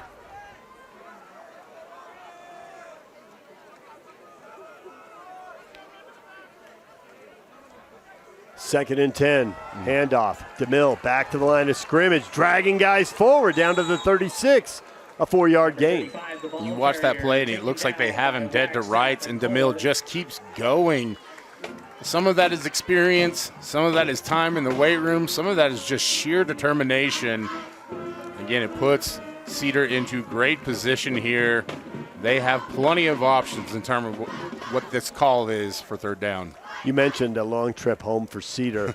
I was told that the Wasatch broached the thought during the hour and 20-minute rain delay, we can go running clock if you want. And the response from the Cedar coaches is, why would we do that? Waited for the opener a long time. No reason to hurry through it, right? 3rd and 6. Hand off to DeMille. No, it's a fake. They'll throw it out to the far side. Good cut. 1st down. Big hole down the sideline. 10, 5. Touchdown, Cedar. Hunter Burgess again. His 2nd score of the night. Hunter Burgess is electric in the open field. He can do it all. Kick returns, pass receptions. And what he does best, DJ, is he scores. Exclamation point on that one with the touchdown. Cedar extends the lead. Man to Burgess for 80 yards on a score in the 2nd quarter, a 36-yard touchdown combination for the same 2 here in the 3rd quarter. And the extra point by Cody Stevenson is up and good. Red takes the lead. And Cedar leads 21-13 with 7:56 to play in the 3rd quarter. We'll take a break and be back as the Wasps get the ball next right here on KSL Sports.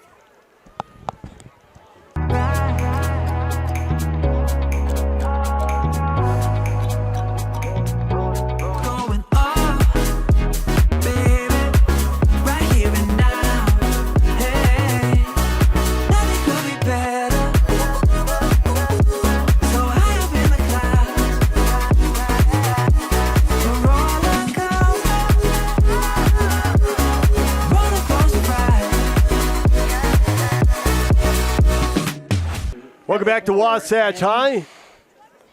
Cedar has just scored to take a 21-13 lead. The kickoff out of bounds. That'll be a penalty. Great for Wasatch. They struggled with the last kickoff to field it as the 2 return men collided. Both wanted to take it.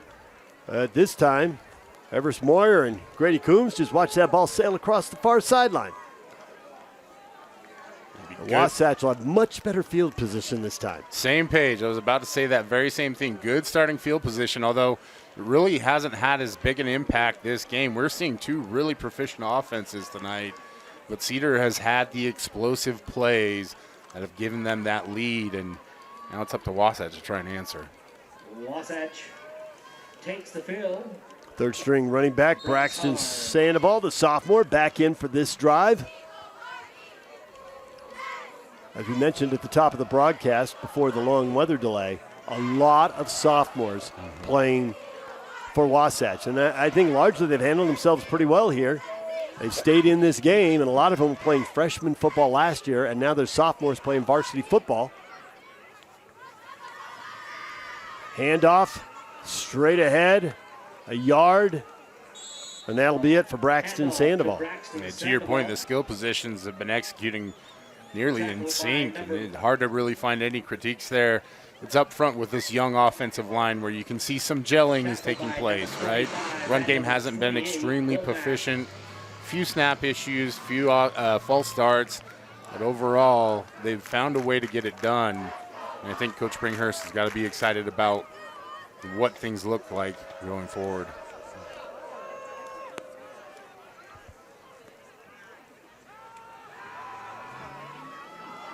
Ours good to throw, incomplete. Cole Moore just barely got a hand on it, but couldn't reel it in with the rain falling. So it's going to bring up 3rd and 9 for Wasatch.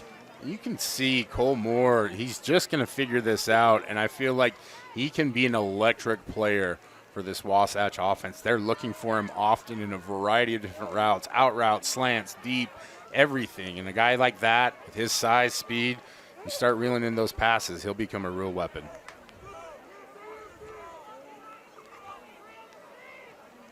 3rd and 9 for Wasatch. On the last drive, they went to Seth Kelson, got the completion for the first down. This time rolling left, floating the ball out of bounds with no one to throw to. And just when you think Wasatch has stopped, late flags, and when it's that late, you wonder if someone took a shot at the quarterback and we got a roughing the quarterback, which would be a first down for Wasatch. I saw some early reactions from those Wasatch players. They are conferring. Oh, it looks like it might be a hold. It's a hold against Wasatch. And a personal foul, roughing the quarterback against Cedar. So what we have, multiple flags, which I have to say the yellow flags on the glare on the turf. Yeah. I'm struggling to pick them up. So offsetting penalties, what we have is your classic do-over. Yeah, what you're finding out is that high school lighting setups are not that great. So those flags, especially on that far sideline, hard to see a lot of the time. I believe the majority of the taxpayers think the lights are good enough. Yes, I would agree. 3rd and 9 at the 36. Harson's Grady Combs in motion.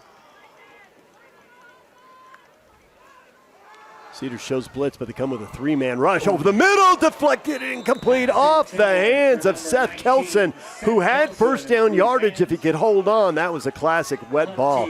That was the ice cube right through the hands there. So Wasatch is going to have to punt it away.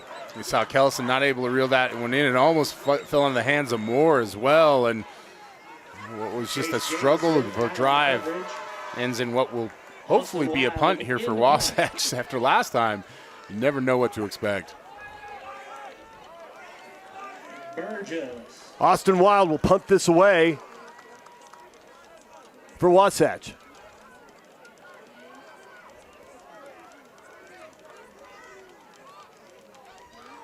Better snap. He's going to fake it. He's going to keep it across the 30, 35, 40, 45, midfield. He's got the first down. The fake punt works for Wasatch. Running wild, Austin Wild is electric in the open field. He takes the high snap, and it is no doubt he knew what he wanted to do, and that was pick up a first down. Gets the job done. Wasatch with some momentum. I thought Cedar might have had him pinned against the sideline and a chance to stop him short of the first down, but it's good to have a running back as your punter. Wasatch offense stays on the field. And yet another Wasatch sophomore making a big play, and Wasatch in business, trailing 21-13. 1st and 10 at the Cedar 48. Right back to Wild, straight ahead, 45, tripped up ankle tackle. Excellent play right there by Luke McNett, the senior. That was set up to be a big game. Still 5 yards on first down, a solid carrier, but that could have been 10 or 20. It was almost a touchdown-saving tackle, and riding the hot hand here for Wasatch. Austin Wild's already doing everything for you. He's kicking balls off the turf. He's converting first downs. Why not give him the ball on a carry there? 2nd and 5 at the 43. 6:22 left in the third quarter. Cedar up 21-13. And off on it. Wild again, close to the first down. I think he's going to be about a half yard short. They're going to mark him inside the 39, but that's not enough. They're going to put him right at the 39-yard line, so it'll be 3rd and 1. Boy, that fake punt, if they'd given the ball back to Cedar. Cedar scored touchdowns on 3 of the last 4 possessions. Yeah. They would have had the ball in an 8-point lead. Now Wasatch with a big 3rd down here. Low snap. They get the ball to Wild, and the O-line will push him forward. He's got the first down to the 37. A little bush tush action there. The O-line doing what they needed to do. They may be young and inexperienced, but 3 juniors, a couple of sophomores. Lean into your running back. Push him down to the 37. He gets 2 on 3rd and 1, and Wasatch gets a new set of downs. There's some big bodies up front there for Wasatch, and when they can get helmet on helmet, they can get some movement. But I think it's so much the confidence that they have right now in Austin Wild. You said it, even on the 4th down conversion, that's a gutsy call. You really got to believe in your sophomore. 5 minutes left here in the quarter. Going to throw near side, complete juggle, they holds on, and Wyatt Washburn with the catch down inside the 30-yard line. Junior Bloomfield on the stop. They're going to put him right at the 30-yard line. So that's a gain of about 7. It'll be 2nd and 3. It may be hard to tell in the broadcast, but these wide receivers are big. Wyatt's almost 6'5" out there. You can see what that allows them to do, get separation. Kelson 6'5", Combs has good size as well. Yep. Fake the handoff, quarterback keeper cutting it back inside and back to the line of scrimmage. Bryce Harr dives ahead. He had 3 guys to beat there. He had no choice. Nice job by Harr to just take what he had in front of him, kind of dive forward. Cedar defense wasn't fooled by the fake, and they closed on him quickly. That's the situation, 3 guys. You know, the first one holds you up. The next 2 come in and try to strip the ball. It's a wet night. Just dive forward, get the yardage, and line up for another play. Give yourself another shot. It's 3rd and 3 at the 30. With no win, this might be field goal range.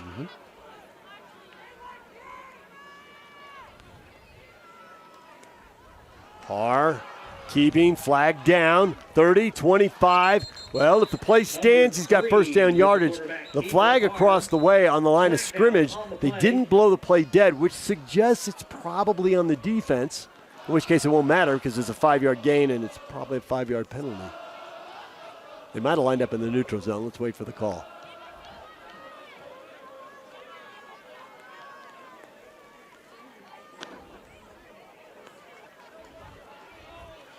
Illegal shift there. Illegal shift. They didn't blow it dead, but it is against Wasatch. So the first down carry is wiped out, and 3rd and 3 turns into 3rd and 8. Did they go back to Coombs over the middle? Excuse me, did they go back to Cole Moore over the middle? He's been open twice. They haven't connected. It's looked like pass interference. Maybe they get the call. Maybe they get the catch.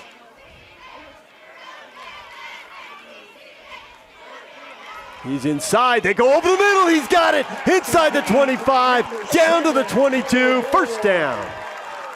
Well, I don't know if Wasatch's going to give you a stipend, DJ, but with Cole Moore out there, it's almost obvious what you need to do in those situations.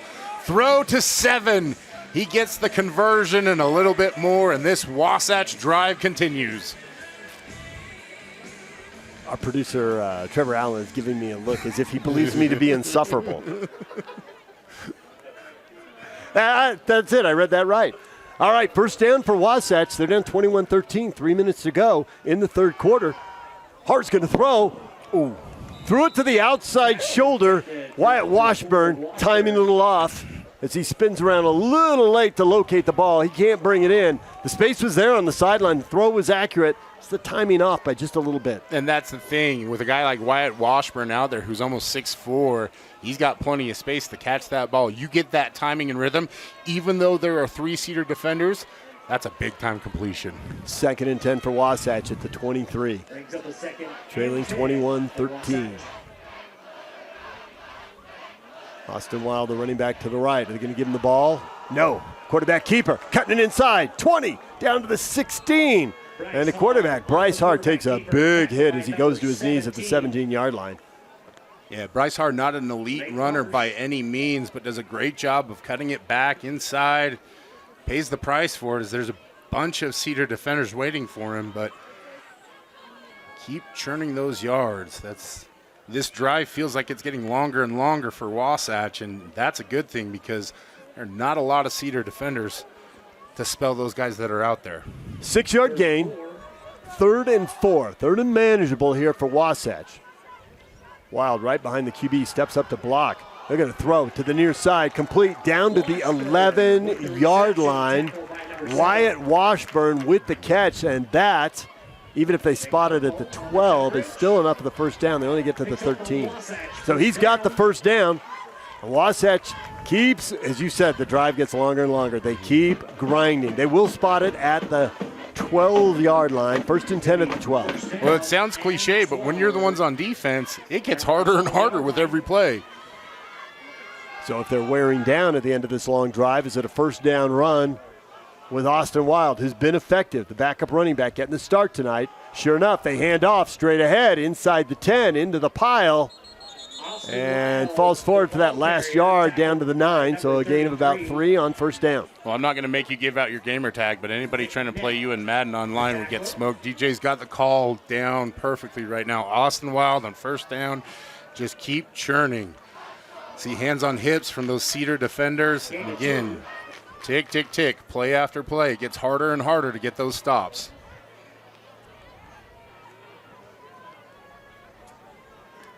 Play action to Wild. Back over the middle. For Cole Moore again. I want to throw in the red zone. See, I just... Here it comes. Ow. Over the middle. Moore broken up. Oh, he got a touch. Last second intervention. Luke McNick gets his hands in there, pushes the arms apart, and the ball comes out. It was there for a moment. It was, and a great job there by Ludwig to break the ball up. But again, Cole Moore has become an absolute star tonight for Wasatch. They're going to connect on that down the road, DJ, just not able to do it on that play. Kudos to Ludwig for breaking it up. Under a minute to go in the third quarter. 57.8 on the clock. 3rd and 8 for Wasatch at the 10. And we have timeout Cedar. The Reds use the first of their 3 timeouts. A huge play coming right after the break. You're watching high school football on KSL Sports.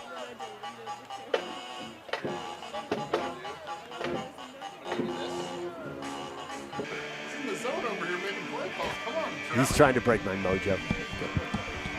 Welcome back to Wasatch High. The Wasps, big play, 3rd and 8 at the 10. They trail 21-13. They're going to throw it. Out to Wild. There's a 5. Touchdown!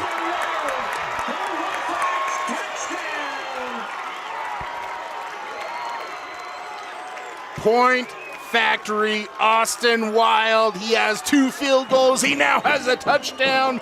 And more importantly, he's got Wasatch in the fight. What a great call from Coach Bringhurst. The swing pass. Austin Wild does the rest. And why not? He did it all this drive. Now, do they go for 2 here or just the 1? Figuring there have been a lot of points in this game. There's more to come in the fourth quarter. 51.9 seconds left in the third quarter. Now, 12-minute quarters, it's a little different than the pro game. You might only have 1 or 2 possessions left. I think you're right. Har is out there at quarterback. They're going to go for it here, DJ. They're going to go for 2 and try to tie it up right here. There's really no difference between being down 1 or 2 at this point in the game, is there? I think it makes your decision-making earlier when you make this decision now, makes your decisions down the road easier. Out of the shotgun, they're going to throw, and it's overthrown and incomplete. So Cedar holds, and they have, unless we have a flag. I never see a yellow flag on the Gold Wasps in the end zone. Was there a defensive holding? This one looks like that we're going to get a repeat of this play. Oh, no. No. It's against Wasatch, and it's declined. So, 21-19.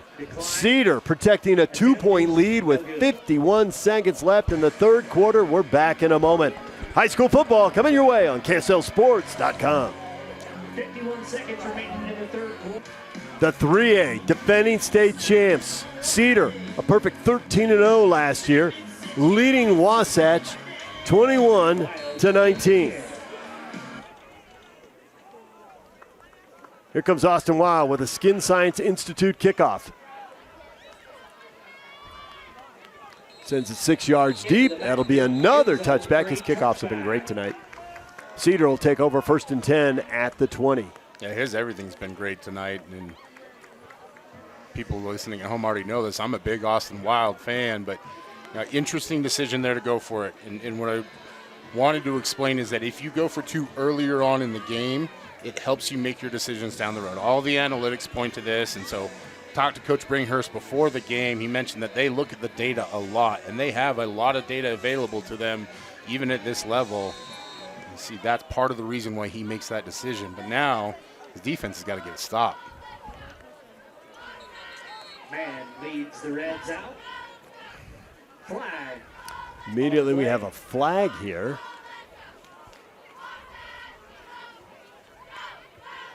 Too many men on the field. Too many men on the field for Cedar. That's an early season mistake there. We really have seen a lot of 5-yard penalties in this game. Yeah.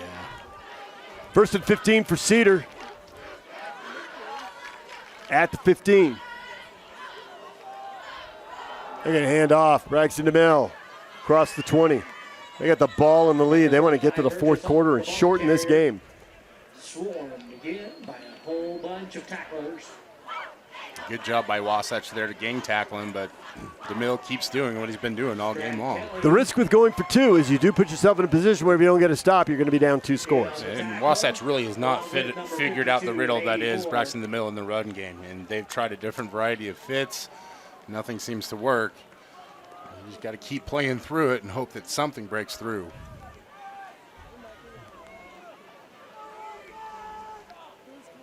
Second and 9 at the 16. Right back to Braxton DeMille. Up the middle, across the 25. Keeps the legs moving. Pushes the pile out to the 28-yard line. And that is going to bring up 3rd and 2 for Cedar. So the procedure could play a big factor here, but you're seeing Wasatch is sending run blitzes and everything, just not able to contain DeMille. Time runs out. We're going to the fourth quarter. Cedar has the ball and the lead, 21-19. We'll be back with a big 3rd and 2 when the fourth quarter starts. You're listening to high school football and watching it on KSLSports.com and the KSL Sports app.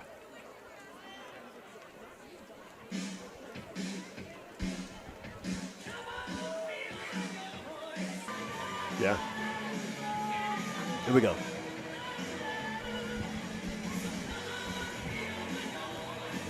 Welcome back to Wasatch High School. We are ready to start the fourth quarter.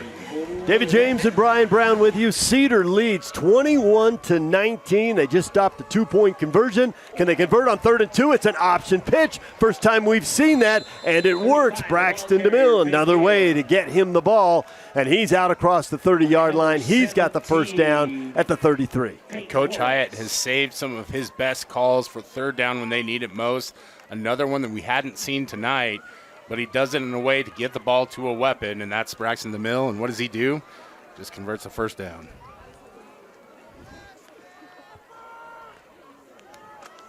Yeah, we're to the fourth quarter. It's all about time and score now. Cedar with a 2-point lead. They would like a long, time-consuming touchdown drive to go up 2 scores. Of course, they've scored their touchdowns on big plays. And they're going to take a shot here, over the top, complete! Cedar's done it again. 67 yards for the touchdown. The Reds strike Hunter Burgess again. The hat trick for Burgess is an absolute stab to the heart. What a call from Coach Hyatt. Trusts in his inexperienced QB. Lets it rip over the arms of the outstretched defender. And it is nothing but end zone as Burgess gets the tutty. Burgess with a 67-yard touchdown catch, a 36-yard touchdown catch, an 80-yard touchdown catch. Coach Hyatt saving one of his best weapons when they need it most, but what a gutsy call there, and it pays off big time. Forget the time-consuming touchdown drive. They'll just take the 2-score lead. They're going to go for 2 here. Up 8-9 would be huge. But they throw it, and they get it. Cedar with the conversion. For the 2-point attempt, and it is good. And Cedar stretches the lead to 10. Yeah, smart call there by Coach Hyatt. You've got an advantage already. Try and make this a 2-score game. The only downside of that is that Wasatch has Austin Wild. We've seen him hit from 55 already tonight. So if you're the Wasps, you still believe that you're in this one. And man to Riker James. And that is a 2-point conversion to go with his touchdown catch. Yeah. He scored the first touchdown. So Mann's now thrown 4 touchdowns and a 2-point conversion in his 3rd varsity start. He had 2 starts due to injury as a sophomore. split time as a JV quarterback last year with the guy who's backing him up right now, Axel Wheeler. And he has come out here in the season opener, a long bus trip, morning of the game, an hour and a half lightning delay. It's rained all night. You still look up at the lights, and the water's still falling from the sky. Cody Stevenson, another good kickoff into the end zone. That's a touchback. So man with 4 touchdown passes, 3 of them to Burgess. Burgess has, I'm going to do math now. This could get ugly. 183 yards on 3 touchdown catches. I feel like that's a pretty decent average. 60 yards a catch. Why not? Got to get him the ball one more time, make sure he's over 200 yards receiving, right? He might have another catch. He might have a 4th catch mixed in early in the game. Yeah, we still got plenty of time in this one. Who knows? 11:05 to go in the game. Now a big hill for Wasatch. The big plays are killing them. They're down 29-19. I think their best drive of the game so far was that last one, though. We'll see if they can replicate it. They got a couple field goals, a couple touchdowns. That was a long drive. It was a quarterback run right here, an 80-yarder. That was their first touchdown. And out across the 40 with another big play. Bryce Harr is over 100 yards rushing in this game. He has great vision for a quarterback. He's got great vision for any position. Sees the hole.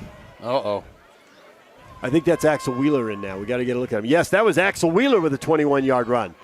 So Bryce Harr had the 80-yard touchdown run on the keeper earlier. It's now Axel Wheeler in, and we were told they would get him on the field and find a way to get him the ball. And he stays in at quarterback here.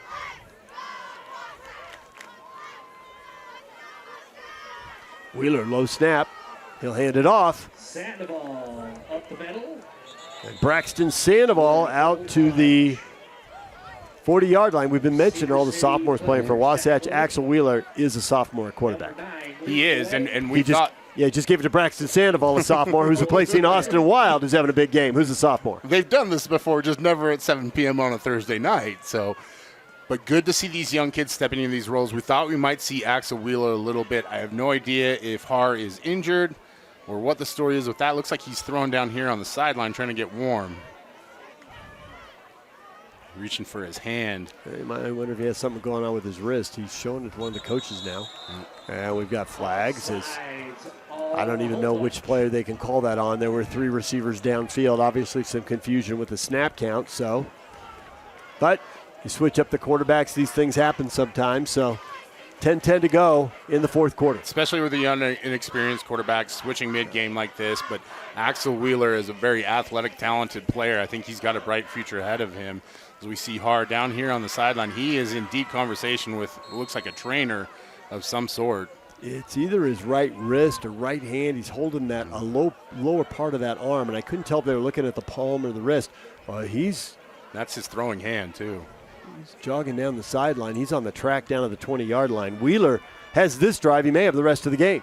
He'll hand it off. Trying to run sideways. He kept it. He goes to the far side. Well, he's running sideways. Either way, the Cedar defense got upfield on both sides, and that is going to put Wasatch well behind the chains. The Cedar defense, they're going to mark that at the 35. They got to get across midfield to the 49.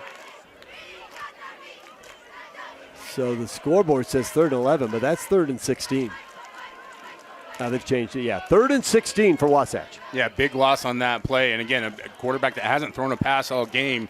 Cedar's going to pin their ears back and attack. Expect them to do the same thing here.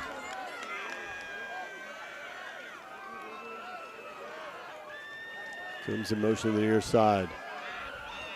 Wheeler rolls. Tried to throw across his body, then has to pull it down. Nobody open. He gets sacked back at the 29-yard line. And the Cedar defense coming up big with a 10-point lead. They needed to do something and get off the field. And they do. It is going to be 4th and forever for Wasatch. And given the time and the score, they want to go for it. There's a flag down on the far side. It's declined. It's against Wasatch.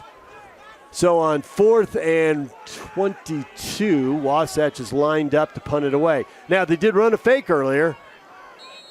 And it was converted, and it was 4th and long when they ran it. Seems like the element of surprise is now gone, though. Yeah, I think they might have burned that card.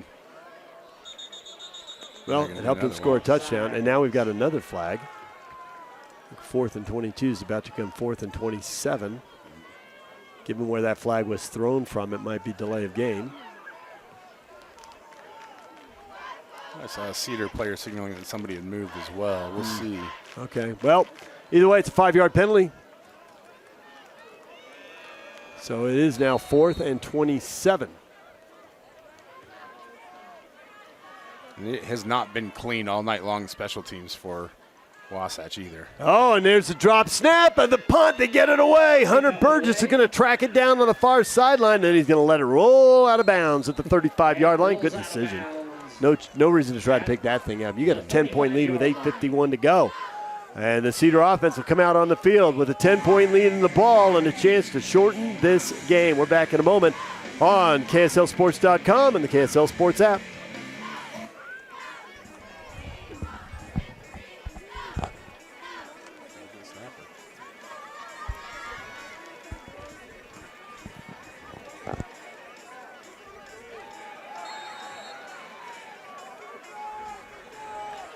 Welcome back to Wasatch High. Cedar's got the lead.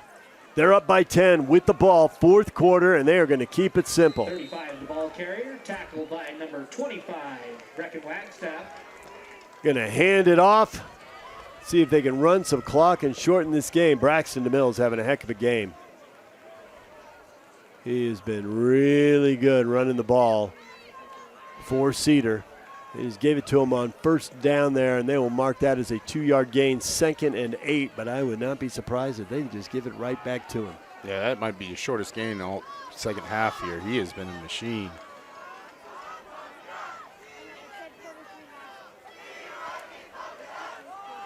Man, right back to DeMille, right up the middle, 40, 45, 1st down. He's out onto the Wasatch logo. They're going to mark him down just short of the 47. Stumbles forward for an extra 3 or 4 yards, just making sure that that 1st down is in the books. And Braxton DeMille has had an outstanding game, but if you look at the stats, it looks like it has been all man and Burgess, and just a wild occurrence here for Cedar.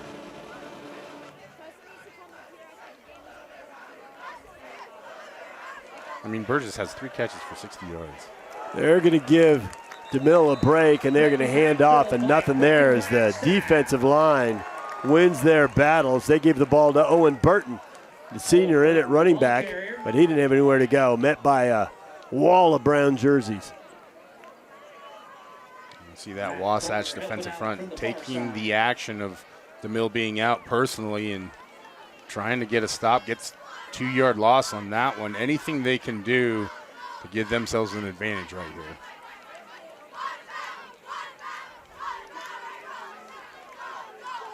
Second and 12 for Cedar.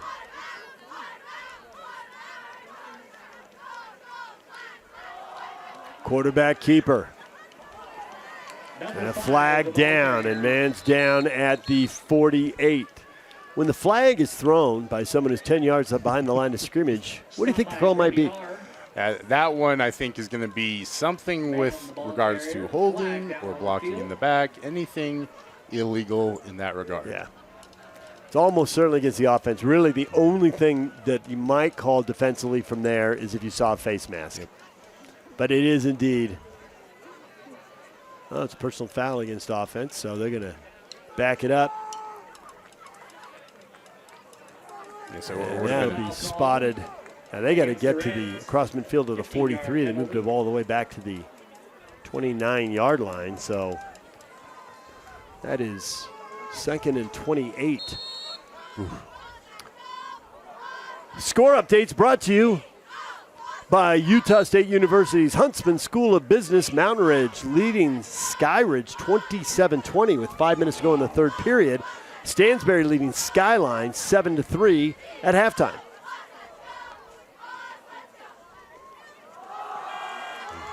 They're going to go right back to the senior Owen Burton, and he is going to power ahead to the 30-yard line. And at this point, Cedar is just going to be conservative. They're going to run clock. Under 6.5 minutes to go. The clock ticking down towards the 6-minute mark. And Cedar trying to protect a 10-point lead. And what would be their 14th consecutive win, just upping the school record each and every week here. And they're on a run right now, and fortunately they've got a 3rd and long here where it's going to take one of those special plays that we've seen a few times tonight. I don't know if Coach has one in the cards for a 28-yard gain, but we'll see. And we have yet another whistle. And this time we're going to have a timeout. Cedar's going to burn their second timeout here, protecting a 10-point lead. 5:46 to go in the fourth quarter. Cedar leads 29-19. We're back in a moment. You're watching high school football on KSLSports.com and the KSL Sports app.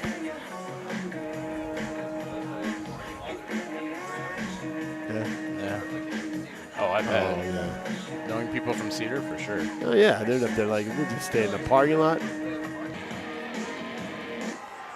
Welcome back to Wasatch High School. Cedar facing 3rd and forever is going to throw a quick screen to the near side, and that's not going to work. Wasatch is going to hold as Hunter Burgess is wrestled to the ground. Maybe a yard.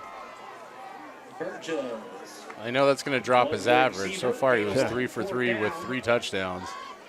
So that, I'll mark it at the 31. 4th and 26. And Cody Stevenson comes out to punt it away for Cedar.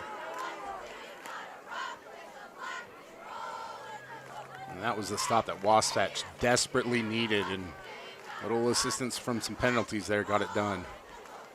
The sophomore Grady Coombs back to return the punt. It's a line drive, couple of hops. He's going to have to let it roll inside the 30, inside the 24. And that ball dies at the 20-yard line. So a good punt right there. That's a 54-yard punt with the carry and the roll. No return, and Wasatch take over 1st and 10 at the 20-yard line. And it does look like Bryce Haar, who was holding that wrist, is going to return to the game here. Is he coming back onto the field? Yes, he is. He's in the middle of the huddle. So Bryce Haar will return to action here with Wasatch needing to do something pretty dramatic. They're running out of time here midway through the fourth quarter.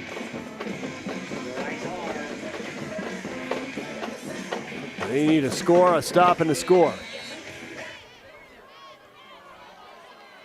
4:50 to go.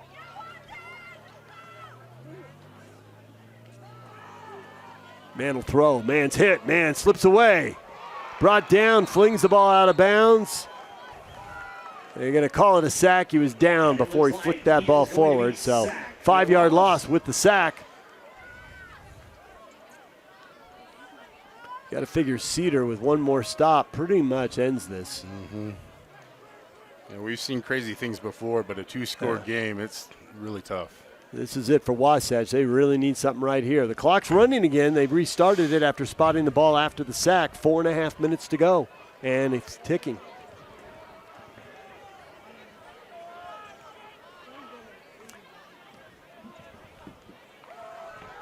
Jackson man to throw, complete, 25-yard line. Making the catch. In traffic, that was Wyatt Washburn, the junior. We get a timeout here, it looks like. Jake York on the tackle. Timeout. Well,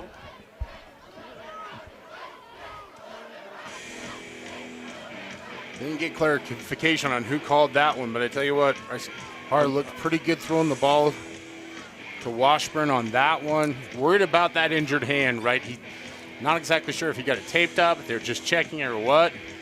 Get him outside the pocket, let him get a completion, get that adrenaline going, give yourself a shot. We saw the timeout called. I didn't. You didn't see him point to either team either, did you? No. Well, the scoreboard operator, I've thought, well, we'll wait and see which one they take off the scoreboard, and they haven't taken one off the scoreboard. It shows Wasatch with 3 and Cedar with 1, and that can't be correct at this point.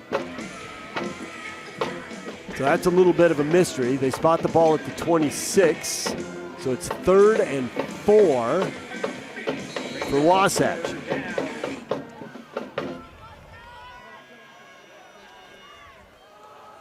Man to throw. Complete. Flag down behind the play at the 45-yard line. That's a first down. If it stands, it's Cole Moore over a middle again. The sophomore is a big target, and he has made a couple of big catches over the middle of the field. But there is an ineligible receiver downfield for Wasatch.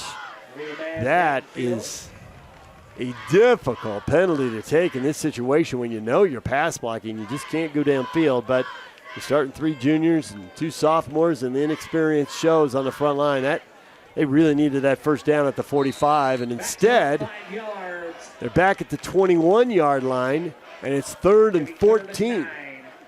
4:03 to go, and the clock is moving. Har thrown over to the far side, dropped. Washburn turned it upfield before he tucked it away, although I don't think he was getting anywhere near the first down. No, he wasn't going to get much more than a couple yards on that one, but I think rewinding it back to the play before, that's a great play by Moore to make that catch and just nearly catastrophic penalty. And you talk about first game jitters and experience, and it all factors in. It's just one of those things that you have to play through, and we'll see if Wasatch can get their minds straight and figure something out here.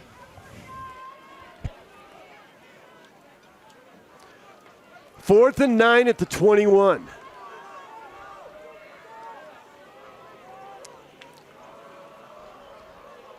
Cedar gets a stop here. They ought to win the game. Pretty much put it away with a stop. Man's going to throw downfield. He's got somebody complete at the 40 across midfield. Unbelievable. It's Wyatt Washburn getting deep. You can't get beat deep there, and yet Cedar does a 39-yard gain. And hope lives for Wasatch for another set of downs. What a gutsy throw by Bryce Har. He just stands back there, says, "Get on your horse." What a play. Har to throw again, this time underneath over to the far side, and Wyatt Washburn can't hold on. Probably just as well. He would have been tackled in bounds. Clock would have been running. Clock stops, 3:42 to go. Cedar leads 29-19. Cedar just needs to make tackles in bounds, keep the game in front of them. Time and score is what they're playing right here. They cannot get beat over the top again. See if Wasatch takes another shot here on this snap or the next one. Har has thrown a good deep ball tonight. They're going to throw. It's a little high, and again, they're going to Wyatt Washburn, and he does well to get a hand on the ball, but he can't pull it in. You see that Moore is blanketed wherever he goes, and so they're trying to work that sideline to Washburn, and a little bit inconsistent there. Had a drop earlier, not able to get the completion on that one, but for me right now, it's Bryce Har standing in here, and we know that he was working through some kind of injury. We don't know what. What he's doing out there is impressive. 3rd and 10 at the 39. 3:38 to play in the game. Wasatch trying to wipe out a 10-point deficit. Thrown across his body, complete at the 30. First down, ball's knocked out, it stays in bounds, and it is recovered by Cedar. Jake York with the recovery.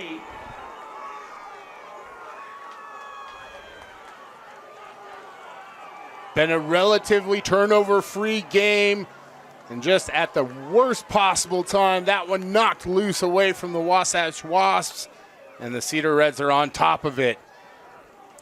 Wow. Grady Coombs being consoled on the sideline, hands on the helmet. He had the ball. He had the first down. That was a great call by Coach Bringhurst and his staff. He bring more over the middle. Coombs was open and just ball slips away from him. One turnover apiece in this game. Wasatch had an interception right at the end of the first half. Predictably, Cedar goes right back to the ground. Why wouldn't they? Braxton DeMille with another good carry out across the 20.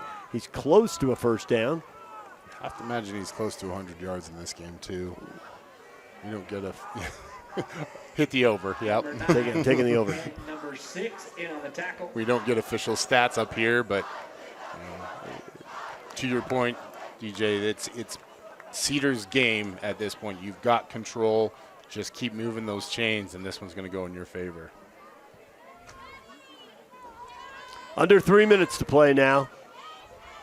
That was a first down, 10-yard gain. 1st and 10 again for Cedar. Right back to Braxton DeMille, straight ahead across the 25, on his feet across the 30, and depending on where they spot it, he may have another first down. He had to get to the 31, and it looks like he's got it. They are going to seen a few conservative spots, I thought, tonight, but they're putting it down at the 32-yard line. That's an 11-yard gain. That's another first down. 2.5 minutes left. Clock moving. Cedar High up 29-19 on their way to a season-opening win and a 14th consecutive victory. For Cedar, they're going to Pineview next week. Going to test themselves against some Region 9 teams. Pineview on the road, and then Snow Canyon and Dixie will visit Cedar High.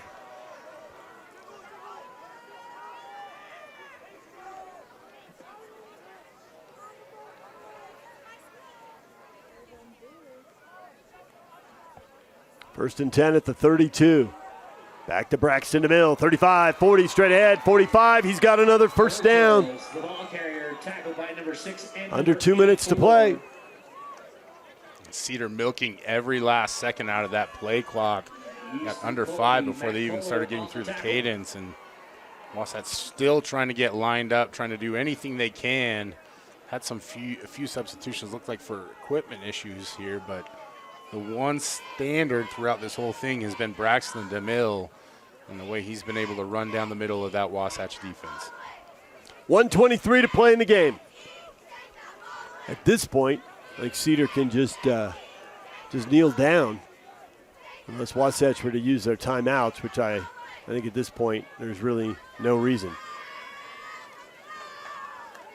DeMille gets hit right at the 46. That'll be a loss of a yard. But Wasatch not using their timeouts. 1 minute to go and the clock's moving. And if you were, that would be the time to call the timeout, right? But down 10, I think they're just going to let Cedar get on the bus after that long lightning delay. Yeah. Cedar's going to be lucky he's going to be going to bed about 3 in the morning. They might get home right about the time the garbage trucks are starting to pick up. Just one more play here for Cedar High.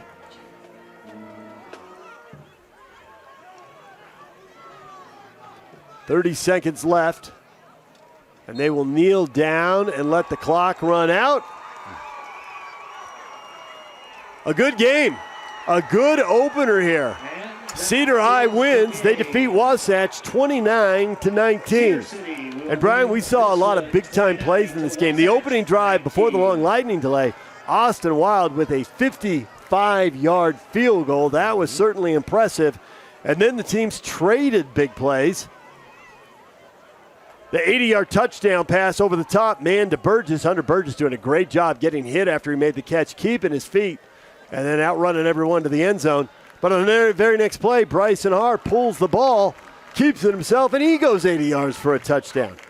It was 14-13 at the half, but the second half, man to Burgess for a 36-yard touchdown, man to Burgess for a 67-yard touchdown, and this one ends 29-19. Final thoughts on this one tonight, Brian? An impressive effort from the Cedar Reds. You know, first day of school yesterday, got a long bus ride coming up today. Then you add an hour-and-a-half long weather delay, and they just stuck with what they knew would work, and that was Braxton DeMille in the run game and man to Burgess in the throw game, and it results in a big win on the road. The streak continues, but on top of that, a very young Wasatch team hung with them blow for blow. Just couldn't quite get it done there at the end. And this is all you can ask for in a high school football game. Updating you on scores from around the state, 3 games tonight, and they were all impacted by lightning and weather delays. The scores are brought to you by Utah State University's Huntsman School of Business. Stansbury's leading Skyline 14-10. They've got 7 minutes to play in the game. Mountain Ridge is leading Sky Ridge 34-26. They have 9 minutes left in the fourth quarter. And here in Heber City, Cedar defeats Wasatch 29-19. That'll do it for us tonight. For Brian Brown, for our producer Trevor Allen, and for our cameraman Tino Sagi and Alma Bean, I'm David James. Thanking you for joining us. Cedar wins the season opener 29-19. They make it 14 straight wins. They will try to make it 15 in a row next week when they go to Pineview. And Wasatch will hit the road next week, try to bounce back. They are making the long trip up to Cache County to play at Mountain Crest. We've got 23 games for you on the KSL Sports app and KSLSports.com Friday night. 2 more high school games Saturday from Snow College. 27 games in all this week. Stay tuned all year long to KSL Sports and the KSL Sports app. A couple dozen games every week as you enjoy the high school football season. Thanks for joining us tonight. Our final score, once again, Cedar wins 29-19 over Wasatch. Have a good night.